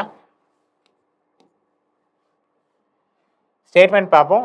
It is convened by UN Secretary General for equipping developing countries with financial resources to invest in SDGs. SDGsனா என்ன? Sustainable Development Goals. இதோட target year என்னது? 2030. So எஸ்டிஜிஸில் developing countries invest பண்ணுறதுக்கு financing mechanism தான் இந்த sustainable development goals stimulus leaders group அப்படின்றது கொடுத்துருக்காங்க அப்ஜெக்டிவ். இந்த அப்ஜெக்டிவ் கரெக்டாக அப்படின்னா இந்த objective correct. Second, India is one of the members of this group. இதுவுமே கரெக்ட். ஓகே, ஸோ இதோட ஆன்சர் வந்து போத் 1 and 2. இதை பற்றி டீட்டெயில்ஸ் பார்ப்போம். SDG stimulus leaders group is convened by UN secretary general. யார் கன்வீன் பண்ணுறாங்கன்னா UN செக்ரட்டரி ஜெனரல். எதுக்குன்னா objective equipping developing countries with financial resources to achieve SDGs. இதுதான் இதோட அப்ஜெக்டிவ். இதுதான் நம்ம ஸ்டேட்மெண்ட்டாகவும் கொடுத்துருக்கோம். அடுத்து இதோட மெம்பர்ஸ் பார்த்தீங்க அப்படின்னா இத்தனை பேர் மெம்பர்ஸாக இருக்காங்க. ஆனால் நம்மளுக்கு முக்கியமாக தெரிய வேண்டியது யார் இருக்காங்க அப்படின்ட்டு, இந்தியா வந்து இதில் ஒரு மெம்பர். ஓகே, இதோட அப்ஜெக்டிவ் பாருங்கள். இதோட அப்ஜெக்டிவும் டேக்கிளிங் ஹை காஸ்ட் டெப்ட், அதே மாதிரி ஸ்கேலிங் அப் அஃபோர்டபுள் லாங் டேர்ம் ஃபினான்சிங். இந்த பர்டிகுலர் ஸ்டிமுலஸோட முக்கியமான அப்ஜெக்டிவ் என்ன? லோ காஸ்ட் ஃபினான்ஸ் கொடுக்கறது தான். ஸோ லோ காஸ்ட் டெப்ட் கொடுக்கணும், ஹை காஸ்ட் டெப்டை வந்து டேக்கிள் பண்ணணும், அஃபோர்டபுள் ஃபினான்சிங் கொடுக்கணும் அண்ட் கண்டிஜென்சி ஃபினான்சிங். ஒரு சில டெவலப்பிங் கண்ட்ரீஸ்க்கு இம்மீடியட்டாக லோன்ஸ் தேவைப்பட்டது அப்படின்னா அந்த எமர்ஜென்சியில் லிக்விடிட்டி ப்ரொவைட் பண்ணணும். அதுவும் இந்த ஸ்டிமுலஸ் குரூப்போட ஒரு அப்ஜெக்டிவ். ஓகே, இந்த 3 தான் இம்பார்ட்டன்ட் அப்ஜெக்டிவ்ஸ். மெயின் பெர்ஸ்பெக்டிவ்ல இந்த 3 அப்ஜெக்டிவ்ஸ் தெரிஞ்சு வச்சுக்கோங்க. Next question, with reference to Indo Pacific economic framework, இதோட short form IPEF. Consider the following statements. IPEF was jointly launched by USA along with other partner countries of Indo-Pacific region in the year 2022. Okay, இதில் year அவ்வளோவா நம்ம focus பண்ண தேவையில்லை. launched by USA அப்படின்னு தெரிஞ்சிருக்கணும். this statement is right. Second, it is structured around 4 pillars related to trade. இது first pillar. Second, supply chain. Third, clean economy. Fourth fair economy. So இந்த 4 பில்லரில் இது ஸ்ட்ரக்சர் ஆகிருக்கு அப்படின்னு சொல்கிறாங்க. இதுவும் ஃபேக்சுவலாக கரெக்ட். அடுத்து India has joined only 3 pillars of the framework. இதுவுமே ஃபேக்சுவலாக கரெக்டு. எந்த பில்லர் இந்தியா ஜாயின் பண்ணலை அப்படின்னா ட்ரேட் அப்படின்ற பில்லரை ஜாயின் பண்ணலை. ஸோ இதுக்கு ஆன்சர் வந்து ஆல் 3. ஓகே, இந்த ஐபிஎஃப் பற்றி நம்ம ப்ரீஃபாக பார்த்துருவோம். யூஎஸ் வந்து இந்தியன் ஓஷன்லேயும் பசிபிக் ஓஷன்லேயும் வரதுக்கு ரொம்ப ஆசைப்பட்டுட்டு இருக்கு. ஏன் அப்படின்னா இதை நம்ம லாஸ்ட் கரண்ட் அஃபேர்ஸ்லையும் பார்த்தோம். Global world order is shifting towards Indo Pacific. Okay, அதனால இந்த பசிபிக் ஓஷன் ரீஜனுக்கு வரதுக்கு இதுக்கு முன்னாடி டிரான்ஸ் பசிபிக் பார்ட்னர்ஷிப் அப்படின்னு ஒரு பார்ட்னர்ஷிப்பை யூஎஸ் லீட் பண்ணிட்டு இருந்தாங்க. எப்போ அப்படின்னா ஒபாமா பிரசிடென்ட் வந்து ஒபாமா இருந்த டைமில். அதுக்கப்புறம் டொனால்ட் ட்ரம்ப் வந்ததுக்கப்புறம் இந்த டிரான்ஸ் பசிபிக் பார்ட்னர்ஷிப் அப்படின்னு அந்த பார்ட்னர்ஷிப்லேருந்து யூஎஸ் வந்து விலகிட்டாங்க. ஸோ அதனால திருப்பி ஜோ பைடன் வந்தப்போ இந்த ஐபிஎஃப் அப்படின்ற இந்த ஃப்ரேம் ஒர்க்கை கொண்டு வந்து திருப்பி இந்த பசிபிக் ஓஷனுக்குள்ளே யூஎஸ் என்டர் ஆகிறதுக்கான ஒரு வழியை வகுத்து வச்சுருந்தாங்க. That is what is IPF. யார் லீட் பண்ணாங்க? யூஎஸ்ஏ. எந்த வருஷம்னா 2022. இதுக்கு 4 பில்லர் இருக்குது.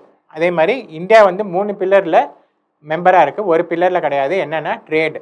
ஏன்னா இந்த ட்ரேடுன்ற பில்லரில் வந்துருச்சுன்னா இந்தியாவோட இண்டஸ்ட்ரீஸ் அஃபெக்ட் ஆகிடுமோன்னு ஒரு சின்ன ஒரு பயம் இருக்குது இந்தியாவுக்கு. ஒரு ரிசர்வேஷன் இருக்குது. இந்த ரிசர்வேஷனால் ட்ரேடுன்ற பில்லரில் இது அப்சர்வர் ஸ்டேட்டஸ் வச்சுருக்கு இந்தியா. மீதி 3 பில்லர்லேயும் மெம்பராக இருக்குது. ஓகே, ஸோ இப்போ எத்தனை கண்ட்ரிஸ் மெம்பர்ஸ்னால் 14 கண்ட்ரிஸ். அந்த 14 கண்ட்ரிஸோட டேப்லர் காலம் தான் இது. இந்த ஐபிஎஃப் பற்றி கம்ப்ளீட்டாக ஒரு ஜெஸ்ட் கொடுத்துருக்கோம். 2022 டோக்கியோவில் யாருனால? யூஎஸ்ஏனால கிரியேட் பண்ணப்பட்டது. 14 மெம்பர்ஸ். அப்ஜெக்டிவ் கொடுத்துருக்கு. 4 பில்லர்ஸ் நம்ம ஏற்கனவே பார்த்தது தான். India joined pillar 2 to 4. அதே மாதிரி பில்லர் 1ல என்ன ஸ்டேட்டஸ் இருக்குது? அப்சர்வராக இருக்குது. Next question. With reference to clean plant programme consider the following statements. இந்த கிளீன் பிளான்ட் ப்ரோக்ராம் அப்படின்றது இந்தியாவில் இருக்கிற ஒரு ஸ்கீம். சரியா? First statement, it will provide virus free high quality planting material to farmers to boost crop yields. அதாவது virus free planting மெட்டீரியலை கொடுத்து graph ஈல்ட்ஸை boost பண்ணுறதுக்கான ஒரு ஸ்கீம். இதுதான் இந்த ஸ்கீமோட objective. Correct. Beneficiaries of CPP. சிபிபின்னா என்ன? Clean plant programme. include all farmers regardless of their land holding size and socio-economic status. மோஸ்ட்டாக சில ஸ்கீம்ஸில் ஸ்மால் ஃபார்மர்ஸ்க்கு மட்டும்தான் பொருந்தும். இவ்வளோ லேண்ட் வச்சுருந்தா இந்த ஃபார்மர்ஸ் வந்து இந்த ஸ்கீமை அவைல் பண்ண முடியாது அப்படின்ட்டு லிமிடேஷன் இருக்கும். ஆனால் இந்த ஸ்கீமில் அப்படி எதுவும் கிடையாது. எந்த ஃபார்மருமே வந்து இந்த ப்ரோக்ராம் கீழே க்ளீன் பிளான்டிங் மெட்டீரியல் வாங்கிக்கலாம். So statement 2 is also right. Statement 3, it is implemented by national horticultural board. பிளான்ட்னு ஒரு விஷயம் வருது, ஹார்டிகல்ச்சரல் போர்டு வந்து இம்ப்ளிமெண்ட் பண்ணுது அப்படின்னா கரெக்டாக இருக்கிற மாதிரி தான் தெரியுது. இந்த ஸ்டேட்மெண்ட்டும் கரெக்டு. ஆன்சர் என்ன அப்படின்னா 1, 2 and 3 ஆர் கரெக்ட். இந்த ப்ரோக்ராமை பற்றின ஜிஸ்ட்டு தான் இது. இதுக்கு மேலே இந்த ப்ரோக்ராமை பற்றி எதுவுமே தெரிய வேணாம். என்ன அப்படின்னா provide virus free high quality planting material. எந்த ஃபார்மர்ஸுக்கு? எல்லா ஃபார்மர்ஸுக்கும். லேண்ட் ஹோல்டிங் சைஸோ இல்லை அவங்களோட சோஷியோ எக்கனாமிக் ஸ்டேட்டஸோ இதில் வந்து ஒரு லிமிடேஷன் கிடையாது. எல்லா ஃபார்மர்ஸ்க்கும் கொடுக்குறாங்க. அதுக்கப்புறம் என்ன கிரியேட் பண்ணுறாங்கன்னா clean plant centres will be establish. இந்த க்ளீன் பிளான்ட் சென்டர்ஸ் என்ன பண்ணுவோன்னா வைரஸ் ஃப்ரீ பிளான்டிங் மெட்டீரியலை நர்சரிஸ்க்கு கொடுக்குற வேலை தான் என்னது? இந்த க்ளீன் பிளான்ட் சென்டர்ஸோட வேலை. ஓகே, அதே மாதிரி climate specific and region specific plant வெரைட்டிஸை இந்த பிளான்ட் சென்டர்ஸில் வளர்க்குறாங்க. Climate specific and region specific plant varieties. ஓவராலாக இந்த க்ளீன் பிளான்ட் ப்ரோக்ராம்ன்ற விஷயம் வந்து ஒரு இன்னொரு ப்ராடர் கான்செப்டோட கனெக்ட் ஆகிருக்கு. என்ன கான்செப்ட் அப்படின்னு பார்த்தா ஒன் ஹெல்த் அப்ரோச் அப்படின்ற கான்செப்ட். இந்த ஒன் ஹெல்த் அப்ரோச்னா சில பேருக்கு தெரிஞ்சிருக்கும். என்னென்னா human health is associated with animal health, plant health and the health of the environment. Okay, human ஹெல்த்ன்றது ஹியூமன் பீயிங்ஸை மட்டும் ஃபோக்கஸ் பண்ணி மெஷர்ஸ் எடுத்தோன்னா இதை வந்து நம்மளால் கட்டுப்படுத்த முடியாது, சரிப்படுத்த முடியாது. ஸோ பிளான்ட் ஹெல்த்தும் சரி, அனிமல் ஹெல்த்தும் சரி, இந்த என்விரான்மெண்ட்டோட ஈகோசிஸ்டத்தோட ஹெல்த்தும் சரி, இது எல்லாமே கனெக்டடான ஒரு விஷயம் தான் ஒன் ஹெல்த் அப்ரோச் அப்படின்ற ஒரு விஷயம். இது வந்து எந்த ஒரு டிசீஸ்க்கு அப்புறம் இது ப்ராப்ளம் ஆச்சு அப்படின்னா கோவிடுக்கு அப்புறம் இது ப்ராப்ளம் ஆச்சு. ஏன்னா ஜூனாட்டிக் டிசீசஸ் வந்து அனிமல்ஸ்லேருந்து ஹியூமன் பீயிங்ஸ்க்கு வருது. ஸோ அனிமல்ஸ் வந்து எதை சாப்பிடுது? பிளான்ஸை சாப்பிடுது. ஸோ இந்த வைரஸ் ஒருவேளை பிளான்ட் மூலமாக அனிமல்ஸ்க்கு போய் அனிமல்ஸ்லேருந்து ஹியூமன் பீயிங்ஸ் வந்தாலும் டிசீசஸ் வருதுன்றதுனால plants, animals, human beings, ecosystem எல்லாமே ஹெல்த்தியாக இருக்கணும். அப்போ தான் டோட்டலாக ஹெல்த்தை பாதுகாக்க முடியுன்ற அப்ரோச் தான் என்னது ஒன் ஹெல்த் அப்ரோச். ஓகேயா? ஸோ இந்த க்ளீன் பிளான்ட் ப்ரோக்ராம்ன்றது இந்த ஒன் ஹெல்த் அப்ரோச்சோட ஒத்துப்போகும்.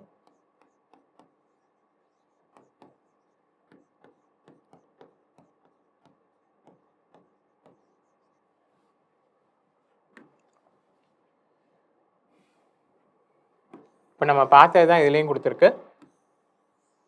லேண்ட் ஹோல்டிங் சைஸோ எக்கனாமிக் ஸ்டேட்டஸோ இதுக்கு வந்து தடை கிடையாது. நேஷ்னல் ஹார்டிகல்ச்சரல் போர்டு தான் இதோட இம்ப்ளிமெண்டிங் ஏஜென்சி. யாரோட பண்ணுறாங்க அப்படின்னா ICAR, Indian council of agricultural research. Next question, PM பிரணாம்ன்ற இன்னொரு ஸ்கீம். ஸோ கவர்மெண்ட் ஸ்கீம்ஸ் வந்து இம்பார்ட்டண்ட்டான ஒரு கரண்ட் அஃபேர்ஸ் டாபிக். இந்த ஸ்கீம்ஸ் கன்சாலிடேட்டடாக உங்களுக்கு எங்கே கிடைக்கும்னு பார்த்தீங்கன்னா இந்தியா இயர் புக்கில் கிடைக்கும். ஸோ இந்தியா இயர் புக்கில் இருக்கிற இம்பார்ட்டன்ட் ஸ்கீம்ஸோட பாயிண்ட்ஸை நீங்கள் அதுலேயே நோட்ஸாக எடுத்து படிக்கிறது உங்களுக்கு யூஸ்ஃபுல்லாக இருக்கும் கரண்ட் அஃபேர்ஸ். ஸோ இந்த ஸ்கீமில் ஸ்டேட்மெண்ட்ஸ் பார்ப்போம். It aims to promote the adoption of biofertilisers and natural alternatives by eliminating chemical fertilisers.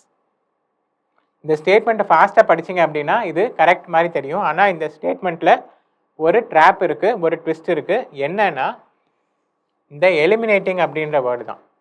Chemical ஃபர்டிலைசர்ஸை நம்மளால் ரெடியூஸ் பண்ண முடியுமே தவிர்த்து கம்ப்ளீட்டாக எலிமினேட் பண்ண முடியாது. ஓகே, ஸோ இந்த ஸ்கீமோட அப்ஜெக்டிவ் வந்து adopting biofertilisers by reducing chemical fertilisers தானே தவிர்த்து எலிமினேட்டிங் கிடையாது.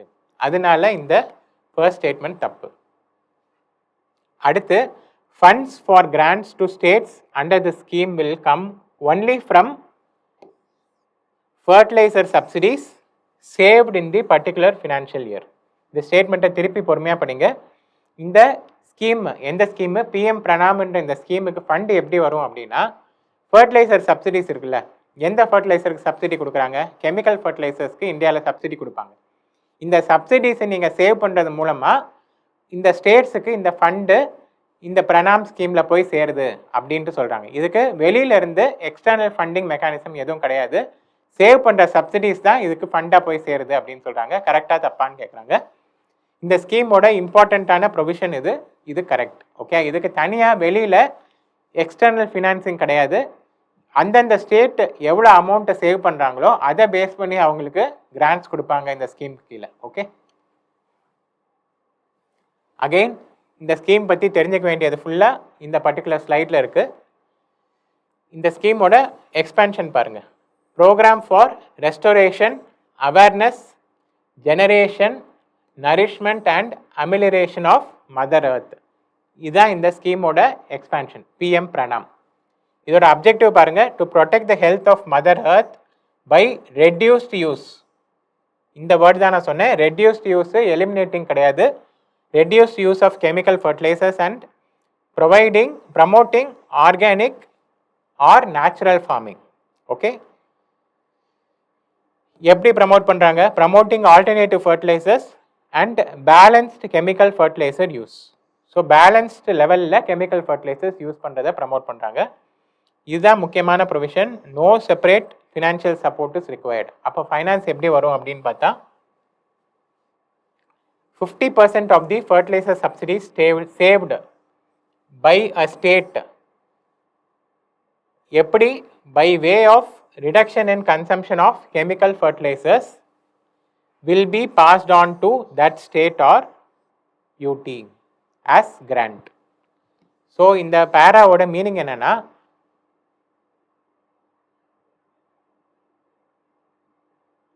ஒரு ஸ்டேட் வந்து ₹1000 சப்சிடியை வந்து ஒரு வருஷம் சேவ் பண்ணுறாங்க அப்படின்னு வைங்க. ஓகே, இந்த ₹1000 சேவ் பண்ணும்போது அதில் ₹500 அந்த ஸ்டேட்டுக்கு கிராண்டாக இந்த பிஎம் பிரணாம் ஸ்கீமில் திருப்பி கொடுக்குறாங்க. ஓகே, இதுதான் இந்த ஸ்கீமோட ஃபண்டிங் மெக்கானிசம். எக்ஸ்டர்னல் ஃபண்டிங் கிடையாது. Next map based question. 6 countries கொடுத்துட்டு எந்த கண்ட்ரீஸுக்கு உக்ரைனோட பார்டர் இருக்குது அப்படின்னு கேட்குறாங்க. இதுக்கு ஒரே வழி வந்து நீங்கள் மேப்பை பார்த்துருந்தா தான் தெரியும். இந்த கொஸ்டின் பார்க்கும்போது இப்போ கையில் ஃபிசிக்கலாக மேப்பை வச்சுக்கோங்க. மேப்பில் பாருங்கள், உக்ரைனுக்கு இந்த 6 கண்ட்ரியில் எந்த கண்ட்ரியோட பார்டர் இருக்குது அப்படின்னு தெரிஞ்சிருக்கணும். அதே மாதிரி ரஷ்யாவுக்கு எந்தெந்த கண்ட்ரியோட பார்டர் இருக்குது அப்படின்னு தெரிஞ்சிருக்கணும். ஓகே, இதில் ஒரு சின்ன ட்ரிக் இருக்குது. என்ன ட்ரிக் அப்படின்னா, லாட்வியா அண்ட் லித்துவேனியா இந்த 1 and 6 இந்த 2 கண்ட்ரிக்கும் ரஷ்யாவோட பார்டர் இருக்குது. ஓகே, மேப்பில் நீங்களும் ஒரு தடவை ஓனாக பார்க்கணும். இந்த 2 கண்ட்ரிக்கும் ரஷ்யாவோட பார்டர் இருக்குது, ஆனால் உக்ரைனோட கிடையாது.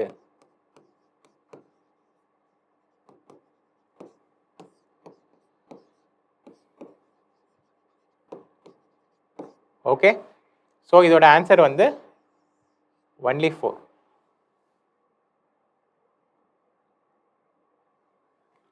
இதோட ஆன்சர் என்ன? 2 ஒன்லி.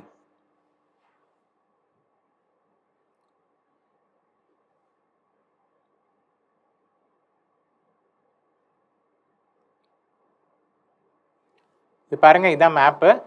உக்ரைன் இங்கே இருக்கு, ரஷ்யா இங்கே இருக்கு. நம்ம என்ன கண்ட்ரிஸ் சொன்னோம்? Lithuania and Latvia. லாட்வியாவுக்கு இந்த சைடு ரஷ்யாவோட பார்டர் இருக்கு. இந்த மேப்பை நல்லா பாருங்க. லித்துவேனியாவுக்கு ரஷ்யாவோட பார்டர் இருக்கா அப்படின்னா இல்லாத மாதிரி இருக்கும். ஆனால் என்னன்னா இதுவும் ரஷ்யா தான்.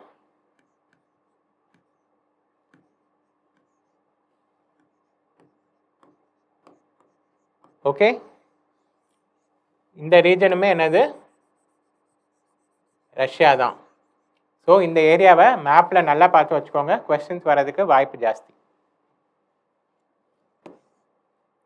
லாட்வியா அண்ட் லித்துவேனியாவுக்கு உக்ரைனோட பார்டர்ஸ் கிடையாது.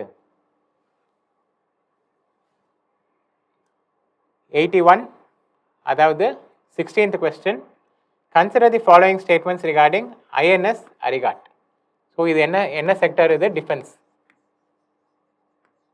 ஸோ நம்ம கரண்ட் அஃபேர்ஸில் ஒவ்வொரு மாதமும் டிஃபென்ஸ்லேருந்து கொஸ்டின்ஸ் கொண்டு வந்துட்டுருக்கோம். ஸோ அந்த மாதிரி ஒரு கொஸ்டின் தான் ஆகஸ்ட் மந்தில். ஃபர்ஸ்ட் ஸ்டேட்மெண்ட் எதை பற்றின விஷயம்? ஐஎன்எஸ் அரிகாட். ஐஎன்எஸ்னால் என்ன? Indian naval ship. சரியா? So it is India's first indigenously developed nuclear submarine. India's first indigenously developed nuclear submarine commission by the navy. So current affairs follow பண்ணியிருந்தீங்க அப்படின்னா உங்களுக்கு தெரிஞ்சிருக்கும். India's first nuclear submarine indigenously developed by navy என்ன அப்படின்னு பார்த்தா INS Arihant.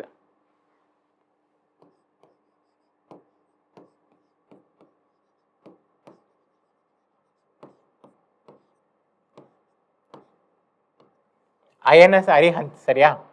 Second submarine தான் என்னது? INS Arighaat. First கிடையாது. ஐஎன்எஸ் அரிகாட் என்னது? செகண்ட். அதனால இந்த ஸ்டேட்மெண்ட் தப்பு. அடுத்து, it is powered by pressurised light water reactors allowing it to remain submerged for longer periods when compared to conventional submarines. Okay, நம்மளுக்கு இது வரைக்கும் நீங்கள் காமனாக பார்த்த ரியாக்டர் என்ன இருக்கும்? ப்ரெஷரைஸ்டு ஹெவி வாட்டர் ரியாக்டர் நீங்கள் பார்த்துருப்பீங்க. ஆனால் இந்த ஐஎன்எஸ் அரிகாத்து சரி, ஐஎன்எஸ் அரிஹந்தும் சரி, இந்த 2 ஷிப்பையும் பவர் பண்ணுறது என்ன அப்படின்னா ப்ரெஷரைஸ்டு லைட் வாட்டர் ரியாக்டர் தான். Okay, pressurised light water reactor தான். இங்கே நீங்கள் கன்ஃபியூஸ் ஆக வேண்டிய அவசியம் கிடையாது. So statement 2 is right. Nuclear சப்மரைனோட இம்பார்ட்டண்ட் அட்வான்டேஜ் தான் இந்த பாயிண்டில் சொல்லியிருக்கோம். என்னென்னா, யூஸ்வலாக சப்மரைன்ஸ் வந்து பவருக்காக மேலே சர்ஃபேஸ் ஆகணும். சப்மரைன்ஸ் வந்து எப்போ டிடெக்ட் ஆகும் அப்படின்னா, எப்போ அது இந்த ஓஷன் சர்ஃபேஸ்க்கு வருதோ அந்த சமயத்தில் தான் சப்மரைன்ஸ் டிடெக்ட் ஆகும். டிடெக்ட் ஆச்சுன்னா பாம்பு வச்சு அந்த சப்மரைன்ஸை அழிக்கிறதுக்கு வாய்ப்பு இருக்குது. ஸோ இதோட பவர் வந்து நியூக்ளியர் எனர்ஜி மூலமாக ஜென்ரேட் பண்ணுறதுனால இன்னும் எக்ஸ்டெண்டட் பீரியட்ஸ்க்கு கடலுக்கு அடியிலேயே இருக்கலாம். ஸோ இதை டிடெக்ட் பண்ணுறதுக்கான சான்சஸ் இன்னும் கம்மி. Okay, So the answer here is only 2. ஏன் first தப்பு? It is the second nuclear submarine. First nuclear submarine என்னது? INS அரிஹந்த். ஓகேயா? இது வந்து கண்ட்ரியோட நியூக்ளியர் ட்ரையாட் அப்படின்ற விஷயத்தை இது கம்ப்ளீட் பண்ணுது. இந்த நியூக்ளியர் ட்ரையாட் வந்து மெயின்ஸ் பெர்ஸ்பெக்டிவ்ல இந்தியாவோட டிஃபென்ஸ் பவரை காமிக்கிறதுக்கு யூஸ் ஆகும். நியூக்ளியர் ட்ரையாட் அப்படின்னா என்னென்னா லேண்டு, ஏரு, வாட்டர், இந்த 3 லொக்கேஷனில் இருந்தும் நியூக்ளியர் மிசைல்ஸை ட்ரிகர் பண்ணுறதுக்கான ஃபெசிலிட்டியை இருக்கிற ஒரு கண்ட்ரியை தான் நியூக்ளியர் ட்ரையாட்னு சொல்லுவாங்க. ஸோ இந்தியாவுக்கும் லேண்ட் மூலமாகவும் சரி, ஏர் மூலமாகவும் சரி, வாட்டர்லேயும் சரி நியூக்ளியர் மிசைல்ஸை ஃபயர் பண்ண முடியும். So India has God nuclear triad. Okay, it is powered by pressurized light water reactor. Okay, next question, Rashtriya Vigyan Puraskar. Rashtriya Vigyan Puraskar அப்படின்னா என்ன? National science awards. National science awards. Okay, so first statement இந்த பர்டிகுலர் கொஸ்டினில் it is awarded in 3 distinct categories. இந்த number இங்கே முக்கியம். It is awarded in 3 distinct categories. ஒன்று வந்து விக்ஞான் ரத்னா, இன்னொன்று வந்து விக்ஞான் ஸ்ரீ, இன்னொன்று டீம். ஒரு கேட்டகரி வந்து விக்ஞான் ரத்னா, இன்னொரு கேட்டகரி விக்ஞான் ஸ்ரீ, இன்னொன்று விக்ஞான் டீம். இந்த 3 கேட்டகரியில் கொடுக்காங்க அப்படின்ட்டு சொல்லியிருக்காங்க. இது கரெக்டாக தப்பான்னு பார்ப்போம். This particular award, என்ன award? Rashtriya Vigyan Puraskar will be given once in 3 years. It will be given once in 3 years அப்படின்ட்டு ஃபேக்சுவலாக கேட்டிருக்காங்க. கரெக்டாக தப்பான்ட்டு பார்க்கணும். அடுத்து the award can also be given to persons of Indian origin. Persons of Indian originனா என்ன? Indian citizenship இருக்கும், ஆனால் ஃபாரினில் இருப்பாங்க, இல்லை ஃபாரின் சிட்டிசன்ஸாக கூட இருப்பாங்க. அவங்களுக்கு ஏதோ ஒரு வகையில் இந்தியாவோட கனெக்ஷன் இருக்கும். இவங்க தான் யார்? Persons of Indian origin. So இவங்களுக்கும் இந்த அவார்டு கொடுக்கலாமா அப்படின்றது தான் தேர்ட் ஸ்டேட்மெண்ட். இதில் எத்தனை கரெக்டு எத்தனை தப்பு அப்படின்னு பார்க்கணும். ஸோ இந்த அவார்டை பற்றி நம்ம டீட்டெயிலாக பார்த்துட்டு இந்த கொஸ்டினுக்கு வருவோம். 2024 தான் என்ன பண்ணியிருக்காங்கன்னா first edition of national science awards கொடுத்துருக்காங்க. ஓகே, ஸோ இந்த பர்டிகுலர் அவார்டை வந்து சயின்டிஸ்ட் ஆஃப் இந்தியா, இந்தியன் சிட்டிசன்ஸாக இருந்தாலும் சரி, பர்சன்ஸ் ஆஃப் இந்தியன் ஆரிஜினாக இருந்தாலும் சரி, எல்லா சயின்டிஸ்ட்டுக்கும் இது கொடுக்க முடியும். Okay, Indian citizens and persons of Indian origin இந்த 2 கேட்டகரியிலையும் இந்த அவார்டு கொடுக்கலாம். ஸோ பர்சன்ஸ் ஆஃப் இந்தியன் ஆரிஜினுக்கும் இந்த அவார்டு போய் சேரலாம். சரியா ஞாபகம் வச்சுக்கோங்க. அதே மாதிரி இந்த அவார்டு வந்து ஆனுவலாக கொடுக்குறாங்க.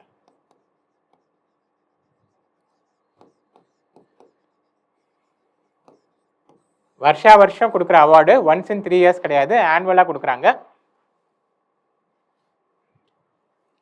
இந்த அவார்டை வந்து 4 கேட்டகரிஸில் கொடுக்குறாங்க. ஃபர்ஸ்ட் கேட்டகரி வந்து Ratna, second category Shri, third category Yuva, fourth category team. ரத்னான்றது டாப் மோஸ்ட் அவார்டு. சரியா, டாப் மோஸ்ட் அச்சீவ்மெண்ட்டு கொடுக்குற அவார்டு. ஸ்ரீன்றது அதுக்கு அடுத்த லெவல் அச்சீவ்மெண்ட்டு. விக்ஞான் யுவான்னா யூத்துன்னு அர்த்தம். ஓகே, யுவானா ஹிந்தியில் யூத்துன்னு அர்த்தம். ஸோ யங் சயின்டிஸ்ட்டுக்கு கொடுக்குற அவார்டு தான் விக்ஞான் யுவா. ஒரு சயின்டிஸ்ட் குரூப்புக்கு, ஒரு சயின்டிஸ்ட் டீமுக்கு கொடுக்குற அவார்டு வந்து விக்ஞான் டீம். ஸோ 4 கேட்டகரி இருக்குது, 3 கேட்டகரி கிடையாது. ஸோ இந்த அண்டர்ஸ்டாண்டிங்கோட இந்த கொஸ்டினுக்கு வருவோம்.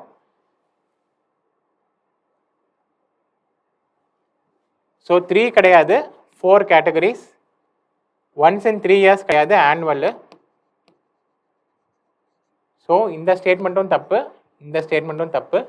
Awards can be given to persons of Indian origin, இது கரெக்ட். ஸோ இதோட ஆன்சர் வந்து ஒன்லி 2 statements ஆர் கரெக்ட்.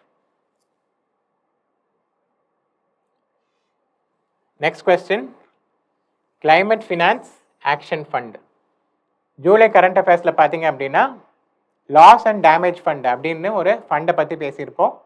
அந்த ஃபண்ட் வந்து எந்த ஆர்கனைசேஷன் கீழே வரும்னா UNFCCC, United Nations framework for climate, framework convention for climate change. இந்த ஆர்கனைசேஷன் கீழே வரும். இந்த ஆர்கனைசேஷனோட எந்த COPயில் இது லான்ச் ஆயிருக்குன்னா COP 27. எந்த கண்ட்ரினா ஈஜிப்ட். சரியா? அதே UNFCCCயோட இன்னொரு ஃபண்டு தான் என்னது, கிளைமேட் ஃபினான்ஸ் ஆக்ஷன் ஃபண்டு. அதை பற்றின ஸ்டேட்மெண்ட்ஸை பார்ப்போம். The fund will be sourced through annual contributions from fossil fuel producing countries and companies across oil, gas and coal. இந்த ஸ்டேட்மெண்ட் என்ன சொல்லுது அப்படின்னா, இந்த பர்டிகுலர் ஃபண்டு வந்து யார் மூலமாக ஃபினான்ஸ் செய்யப்படும் அப்படின்னா, ஃபாசில் ஃபியூவல் ப்ரொடியூஸ் பண்ணுற கண்ட்ரீஸும் கம்பெனிஸும் இந்த ஃபண்டுக்கு கான்ட்ரிபியூட் பண்ணுவாங்க அப்படின்னு சொல்லுது. ஸோ ஜென்ரல் அண்டர்ஸ்டாண்டிங்லேயும் கிளைமேட் சேஞ்ச் சம்மந்தமாக ஒரு ஃபண்டு, இந்த ஃபண்டுக்கு வந்து ஃபாசில் ஃபியூவல்ஸ் ப்ரொடியூஸ் பண்ணுற கம்பெனிஸ் அண்ட் கண்ட்ரீஸ் வந்து கான்ட்ரிபியூட் பண்ணுவாங்களா அப்படின்னா பண்ணுறதுக்கு வாய்ப்பு இருக்குது. So statement 1 is right. Next 50% of the fund 50% of the fund will finance climate projects in developing countries. ஒரு ஹாஃப் ஆஃப் தி ஃபண்டை வந்து டெவலப்பிங் கண்ட்ரீஸில் இருக்கிற கிளைமேட் ஆக்ஷன் ப்ராஜெக்ட்ஸை ஃபண்ட் பண்ணுறதுக்காக, ஃபினான்ஸ் பண்ணுறதுக்காக யூஸ் பண்ணுவாங்க அப்படின்னு கேட்டிருக்காங்க. இதுவுமே இந்த ஃபண்டோட ஒன் ஆஃப் தி ப்ரொவிஷன்ஸ் தான். அடுத்து the fund will be headquartered with secretariat in Bonn, Germany. இந்த ஃபண்டோட ஹெட் குவார்ட்டர்ஸ் வந்து பான், ஜெர்மனியில் இருக்குது அப்படின்ட்டு சொல்லியிருக்காங்க. இது கரெக்டாக தப்பான்னு தெரியணும். இது நம்ம இந்த ஃபண்டை பற்றி பார்த்துட்டு திருப்பி இந்த கொஸ்டினுக்கு வருவோம்.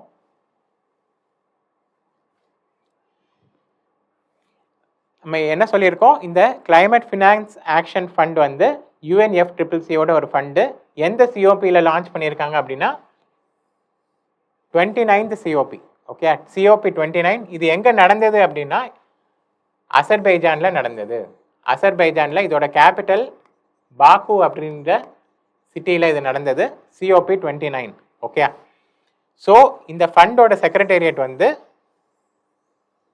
ஜெர்மனியில் கிடையாது, அசர்பைஜானில் இருக்குது. ஸோ இந்த ஸ்டேட்மெண்ட் தப்பு. எத்தனை கரெக்ட் அப்படின்னா only 2 R correct.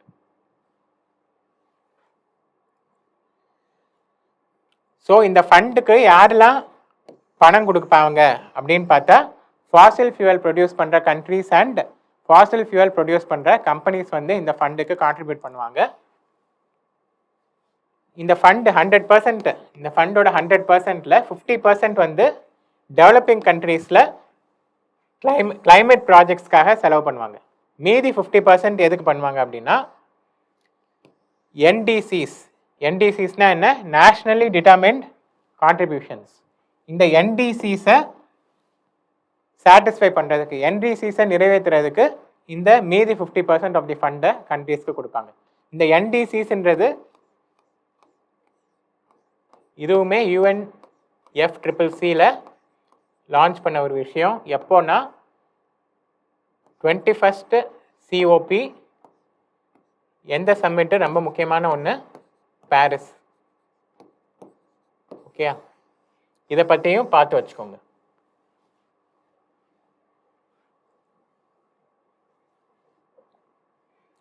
Next question. இது வந்து science and tech plus environment. எதை பற்றினா சர்ஃபாக்டன்ட் அப்படின்ற விஷயத்தை பற்றி. Surfactant can be use to clean oil spills and treat waste water by reducing surface tension of the liquid. Okay, இந்த particular கொஸ்டினில் ஒரு சின்ன க்ளூ மாதிரி நம்ம ஒன்று வச்சுக்கலாம். சர்ஃப்ன்ற விஷயம் தெரியுமா? SURF. சர்ஃப் எதுக்கு யூஸ் பண்ணுவோம்? கிளீனிங்க்கு தானே. ஸோ சர்ஃபாக்டன்ட்டுமே என்ன பண்ணும்? க்ளீன் தான் பண்ணும் அப்படின்ட்டு ஞாபகம் வச்சுக்கலாம். ஸோ சர்ஃபாக்டன்ட் எதுக்கு யூஸ் பண்ணுறாங்க? க்ளீனிங் ஆயில் ஸ்பில்ஸ் அப்படின்னா இந்த ஸ்டேட்மெண்ட்டு கரெக்ட். எப்படி க்ளீன் பண்ணுது அப்படின்னா பை ரெடியூசிங் சர்ஃபேஸ் டென்ஷன். இது என்னன்ட்டு நம்ம எக்ஸ்ப்ளனேஷனில் பார்ப்போம். அடுத்து biosurfactants are natural compounds produced by microorganisms extracellularly. Biosurfactants சொன்னது என்னது? They are produced by microorganisms. மைக்ரோ ஆர்கானிசம்ஸ்னால் பாக்டீரியா மாதிரி ஆர்கானிசம்ஸ். எப்படி ப்ரொடியூஸ் பண்ணுது? எக்ஸ்ட்ரா செல்லுலர்லி அப்படின்னு சொல்கிறாங்க. இதில் வந்து நீங்கள் நல்லா கவனிக்கணும், இன்ட்ரா செல்லரா எக்ஸ்ட்ரா செல்லுலரா அப்படின்ட்டு நீங்கள் ஆராய்ஞ்சு இதில் தப்பு பண்ணக்கூடாது. இந்த ஸ்டேட்மெண்ட்டை நார்மலாக படிச்சுட்டு எக்ஸ்ட்ரா செல்லராக ப்ரொடியூஸ் பண்ணுமா அப்படின்னா பண்ணுறதுக்கு வாய்ப்பு இருக்குது. ஓகே, ஸோ அந்த ஒரு அண்டர்ஸ்டாண்டிங்கில் இதை கரெக்டுன்னு போடணும். இந்த லாஸ்ட் வேர்டில் ஓவராக ஃபோக்கஸ் பண்ணி இந்த ஸ்டேட்மெண்ட்டை தப்பாக போட்டக்கூடாது. ஜென்ரலாக படிச்சுட்டு இன்ட்ராசெல்லுலராகவும் பண்ணலாம், எக்ஸ்ட்ரா செல்லுலராக பண்ண முடியுமானா பண்ணவும் முடியும். ஓகே, ஒன்லி அப்படின்ற வார்த்தை இங்கே கொடுக்கல. ஸோ நீங்கள் தைரியமாக இந்த ஸ்டேட்மெண்ட்டை கரெக்டுன்னு போடலாம். இதோட ஆன்சர் வந்து போத் 1 and 2. இப்போ இதோட எக்ஸ்பிளனேஷன் பார்த்துருவோம். பயோசர்ஃபேக்டன்ஸ் அப்படின்னா என்ன? They are molecules produced by microorganisms. Okay, என்ன மாதிரி microorganism? Bacteria, yeast and fungi. Produced by bacteria, yeast and fungi. அதே மாதிரி இந்த மைக்ரோபியல் பயோசர்ஃபேக்டன்ஸ், மைக்ரோபியல் சர்ஃபேக்டன்ஸும் பயோசர்ஃபேக்டன்ஸும் ஒன்று தான். இதோட அட்வான்டேஜ் என்ன அப்படின்னு பார்த்தீங்கன்னா, இதுதான் இதோட advantage. Low toxicity, high biodegradability. இது என்விரான்மெண்ட்டில் ஈஸியாக டீக்ரேட் ஆகிடும். அதே மாதிரி இந்த பயோசர்ஃபேக்டன்ட் வந்து என்விரான்மெண்ட்டை பொல்யூட் பண்ணாது. Okay, these are the 2 advantages of biosurfactants. என்விரான்மெண்ட்டில் ஈஸியாக டீக்ரேட் ஆகிடும், என்விரான்மெண்ட்டை இது அடிஷ்னலாக பொல்யூட் பண்ணாது. அதோடு சேர்ந்து என்ன பண்ணுது? ஆயில் ஸ்பில்லை க்ரியேட் பண்ணுறதுக்கும், ஆயில் ஸ்பில்லை க்ளீன் பண்ணுறதுக்கும், வேஸ்ட் வாட்டர் ட்ரீட்மெண்ட்லையும் இதை யூஸ் பண்ணுறாங்க. இதோட மெக்கானிசம் பாருங்கள். இது வந்து ஆயில்னு வச்சுக்கலாம். இதை சுற்றி என்ன இருக்குது? வாட்டர் இருக்குது. நடுவில் ஆயில் இருக்குது, இதை சுற்றி வாட்டர் இருக்குது. இந்த சர்ஃபேக்டன்ட் என்ன பண்ணும் அப்படின்னா, முதல்ல இந்த வாட்டரையும் ஆயிலையும் பிரிக்கும். ஸோ இந்த எஸ்ன்றது சர்ஃபேக்டன்ட்னு வச்சுக்கலாம். ஸோ வாட்டரையும் ஆயிலையும் பிரித்து இந்த வாட்டருக்கும் ஆயிலுக்கும் நடுவில் போய் இந்த சர்ஃபேக்டன்ட்டு உட்காந்துக்கும்.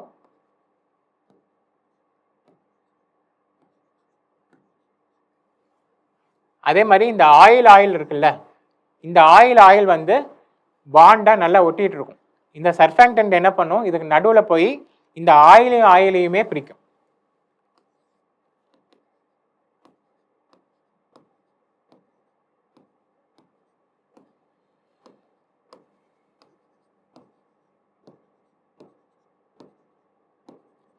ஸோ இப்படி இந்த ஒட்டிகிட்டு இருக்கிற ஃபோர்ஸை பிரித்து தனித்தனியாக வைக்கிறதுனால இந்த ஆயிலை ரிமூவ் பண்ணுறது ஈஸி ஆகிடுது. ஓகே, ஸோ இதுதான் இந்த சர்ஃபேக்டன்ட்டோட வேலை. Last question for this particular August month.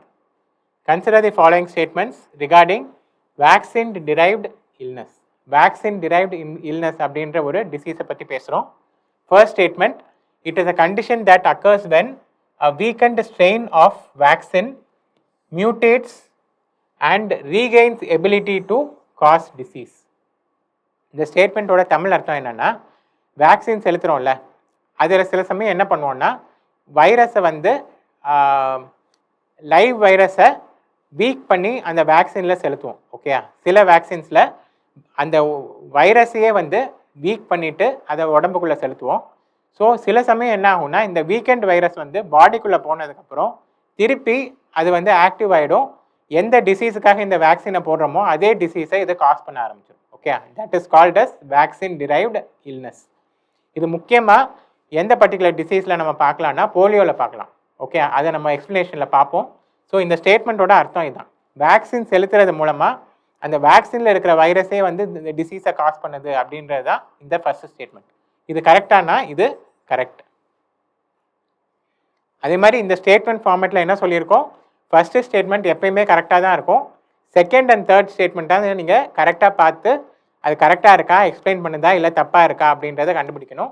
So second statement, it occurs in the case of inactivated vaccine. So வேக்சினில் 2 டைப் இருக்குது. இன்ஆக்டிவேட்டட் வேக்சின் ஒன்று இருக்குது, லைவ் அட்டெனுவேட்டட் வேக்சின் அப்படின்னு இருக்குது. ஸோ இந்த வேக்சின் டைப்பை பார்த்து வச்சுக்கோங்க. திருப்பி ரிப்பீட் பண்ணுறேன், வேக்சின் டைப்பில் இன்ஆக்டிவேட்டட் வேக்சின் அப்படின்னு ஒன்று இருக்குது, லைவ் அட்டெனுவேட்டட் வேக்சின் அப்படின்னு ஒன்று இருக்குது. ஓகே, அடுத்து third statement, oral polio vaccine is a inactivated vaccine. Oral polio vaccine வந்து என்ன வேக்சின் டைப்பு கீழே வருது அப்படின்றத தெரிஞ்சிருக்கணும். இது தெரிஞ்சிருந்தா தான் இந்த கொஸ்டினை போட முடியும். இந்த கொஸ்டினுக்கான ஆன்சர் வந்து ஸ்டேட்மெண்ட் 1 கரெக்டு, ஸ்டேட்மெண்ட் 2 தப்பு, ஸ்டேட்மெண்ட் 3யும் தப்பு. ஸோ இதோட ஆன்சர் வந்து டி தான். neither statement 1 nor statement 2 nor statement 3 is correct. இந்த 2 ஸ்டேட்மெண்ட்டுமே தப்பு. இதோட எக்ஸ்ப்ளனேஷனை பார்ப்போம் இப்போது. இது ஏன் முதல்ல நியூஸில் வந்ததுன்றதையும் பார்ப்போம். இந்த ஜூலை ஆகஸ்ட் மாதத்தில் நார்த் ஈஸ்டில் இந்தியாவில் வேக்சின் செலுத்தினதுனால அந்த வேக்சினில் இருந்த வைரஸ் வந்து ஒரு குழந்தைக்கு அந்த குழந்தைக்கு இம்யூனிட்டி பவர் கம்மியாக இருந்ததுனால என்னாச்சுன்னா இந்த வைரஸ் அந்த குழந்தையோட பாடிக்குள்ளே போய் திருப்பி போலியோ கிரியேட் பண்ணிடுச்சு. ஸோ இதனால தான் இந்த வேக்சின் டிரைவ்டு போலியோ அப்படின்ற விஷயம் பேசப்பட்டது நியூஸில். இந்த வேக்சின் டிரைவ்டு போலியோ வந்து எப்போ வரும்னா ஓரல் போலியோ வேக்சினை செலுத்தும் போது தான் வரும். இப்போ அடுத்து வேக்சின் டைப்புக்கு வருவோம். வேக்சின் டைப்பில் 2 டைப் இருக்குது. ஃபர்ஸ்ட் டைப் வந்து live attenuated vaccine. Live attenuated வேக்சின்னா லைவாக இருக்கிற வைரஸை வீக் பண்ணி பாடிக்குள்ளே செலுத்துவாங்க. இது எந்த டைப் ஆஃப் வேக்சின்னா ஓரல் போலியோ வேக்சினில் இந்த லைவ் அட்டனுவேட்டட் வைரஸ் தான் யூஸ் பண்ணுவாங்க. அந்த வைரஸ் வந்து லைவாக தான் இருக்கும், பட் அதோட ஆக்டிவ்னஸ் ரொம்ப ரொம்ப கம்மியாக இருக்கும். இது எல்லாருக்கும் வைரஸ் டிசீஸை காஸ் பண்ணாது. அந்த பர்டிகுலர் சைல்டுக்கு ஏற்கனவே இம்யூனிட்டி கம்மியாக இருக்குது அப்படின்னா அந்த மாதிரி சில்ட்ரனில் மட்டும் இது அந்த டிசீஸை காஸ் பண்ணி விட்டுரும். So oral polio vaccine is a live attenuated vaccine. ஞாபகம் வச்சுக்கோங்க, oral polio vaccine is a live attenuated vaccine. And live attenuated வேக்சினில் இந்த வேக்சின் டிரைவ்டு இல்னஸ் காஸ் ஆகிறதுக்கு வாய்ப்பு இருக்குது. ஓகே, இப்போ 2வது டைப் ஆஃப் வேக்சின் என்னென்னா இன்ஆக்டிவேட்டட் வேக்சின். இந்த வேக்சினில் டெட் வைரஸ் தான் யூஸ் பண்ணுவாங்க, இல்லை அந்த வைரஸ் மாதிரியே இருக்கிற ஒரு பார்ட்டிக்கிளை அந்த வேக்சினில் யூஸ் பண்ணுவாங்க. ஓகே, ஸோ இன்ஆக்டிவேட்டட் வேக்சினில் டெட் வைரஸ் தான் யூஸ் பண்ணுவாங்க. இன்ஆக்டிவேட்டட் வேக்சினில் அந்த வேக்சின் செலுத்துறதுனால எந்த விதத்துலையும் அந்த டிசீஸ் காஸ் ஆகாது. So it is a safe vaccine. Okay, so vaccine derived polio என்ன? It is a condition that occurs when a weakened strain of vaccine mutates and regains the ability to cause the disease. It is a strain linked to weakened live virus used in the oral polio vaccine. So oral polio வேக்சினில் என்ன virus? Live virus use பண்ணுவாங்க. அதனால தான் அதுக்கு பேர் live attenuated vaccine. Okay, oral polio is largely safe and successfully eradicated polio, but in rare cases causes the disease in children with weak immune systems. அந்த children கிட்ட immunity வந்து வீக்காக இருந்தது அப்படின்னா இந்த ஓரல் போலியோ வேக்சினில் இருக்கிற வைரஸே என்ன பண்ணும், அந்த குழந்தைக்கு அந்த போலியோவை காஸ் பண்ணிடும். So this is one of the disadvantages of oral polio vaccine and live attenuated vaccine. So with this particular thing, we are ending August current affairs. Thank you.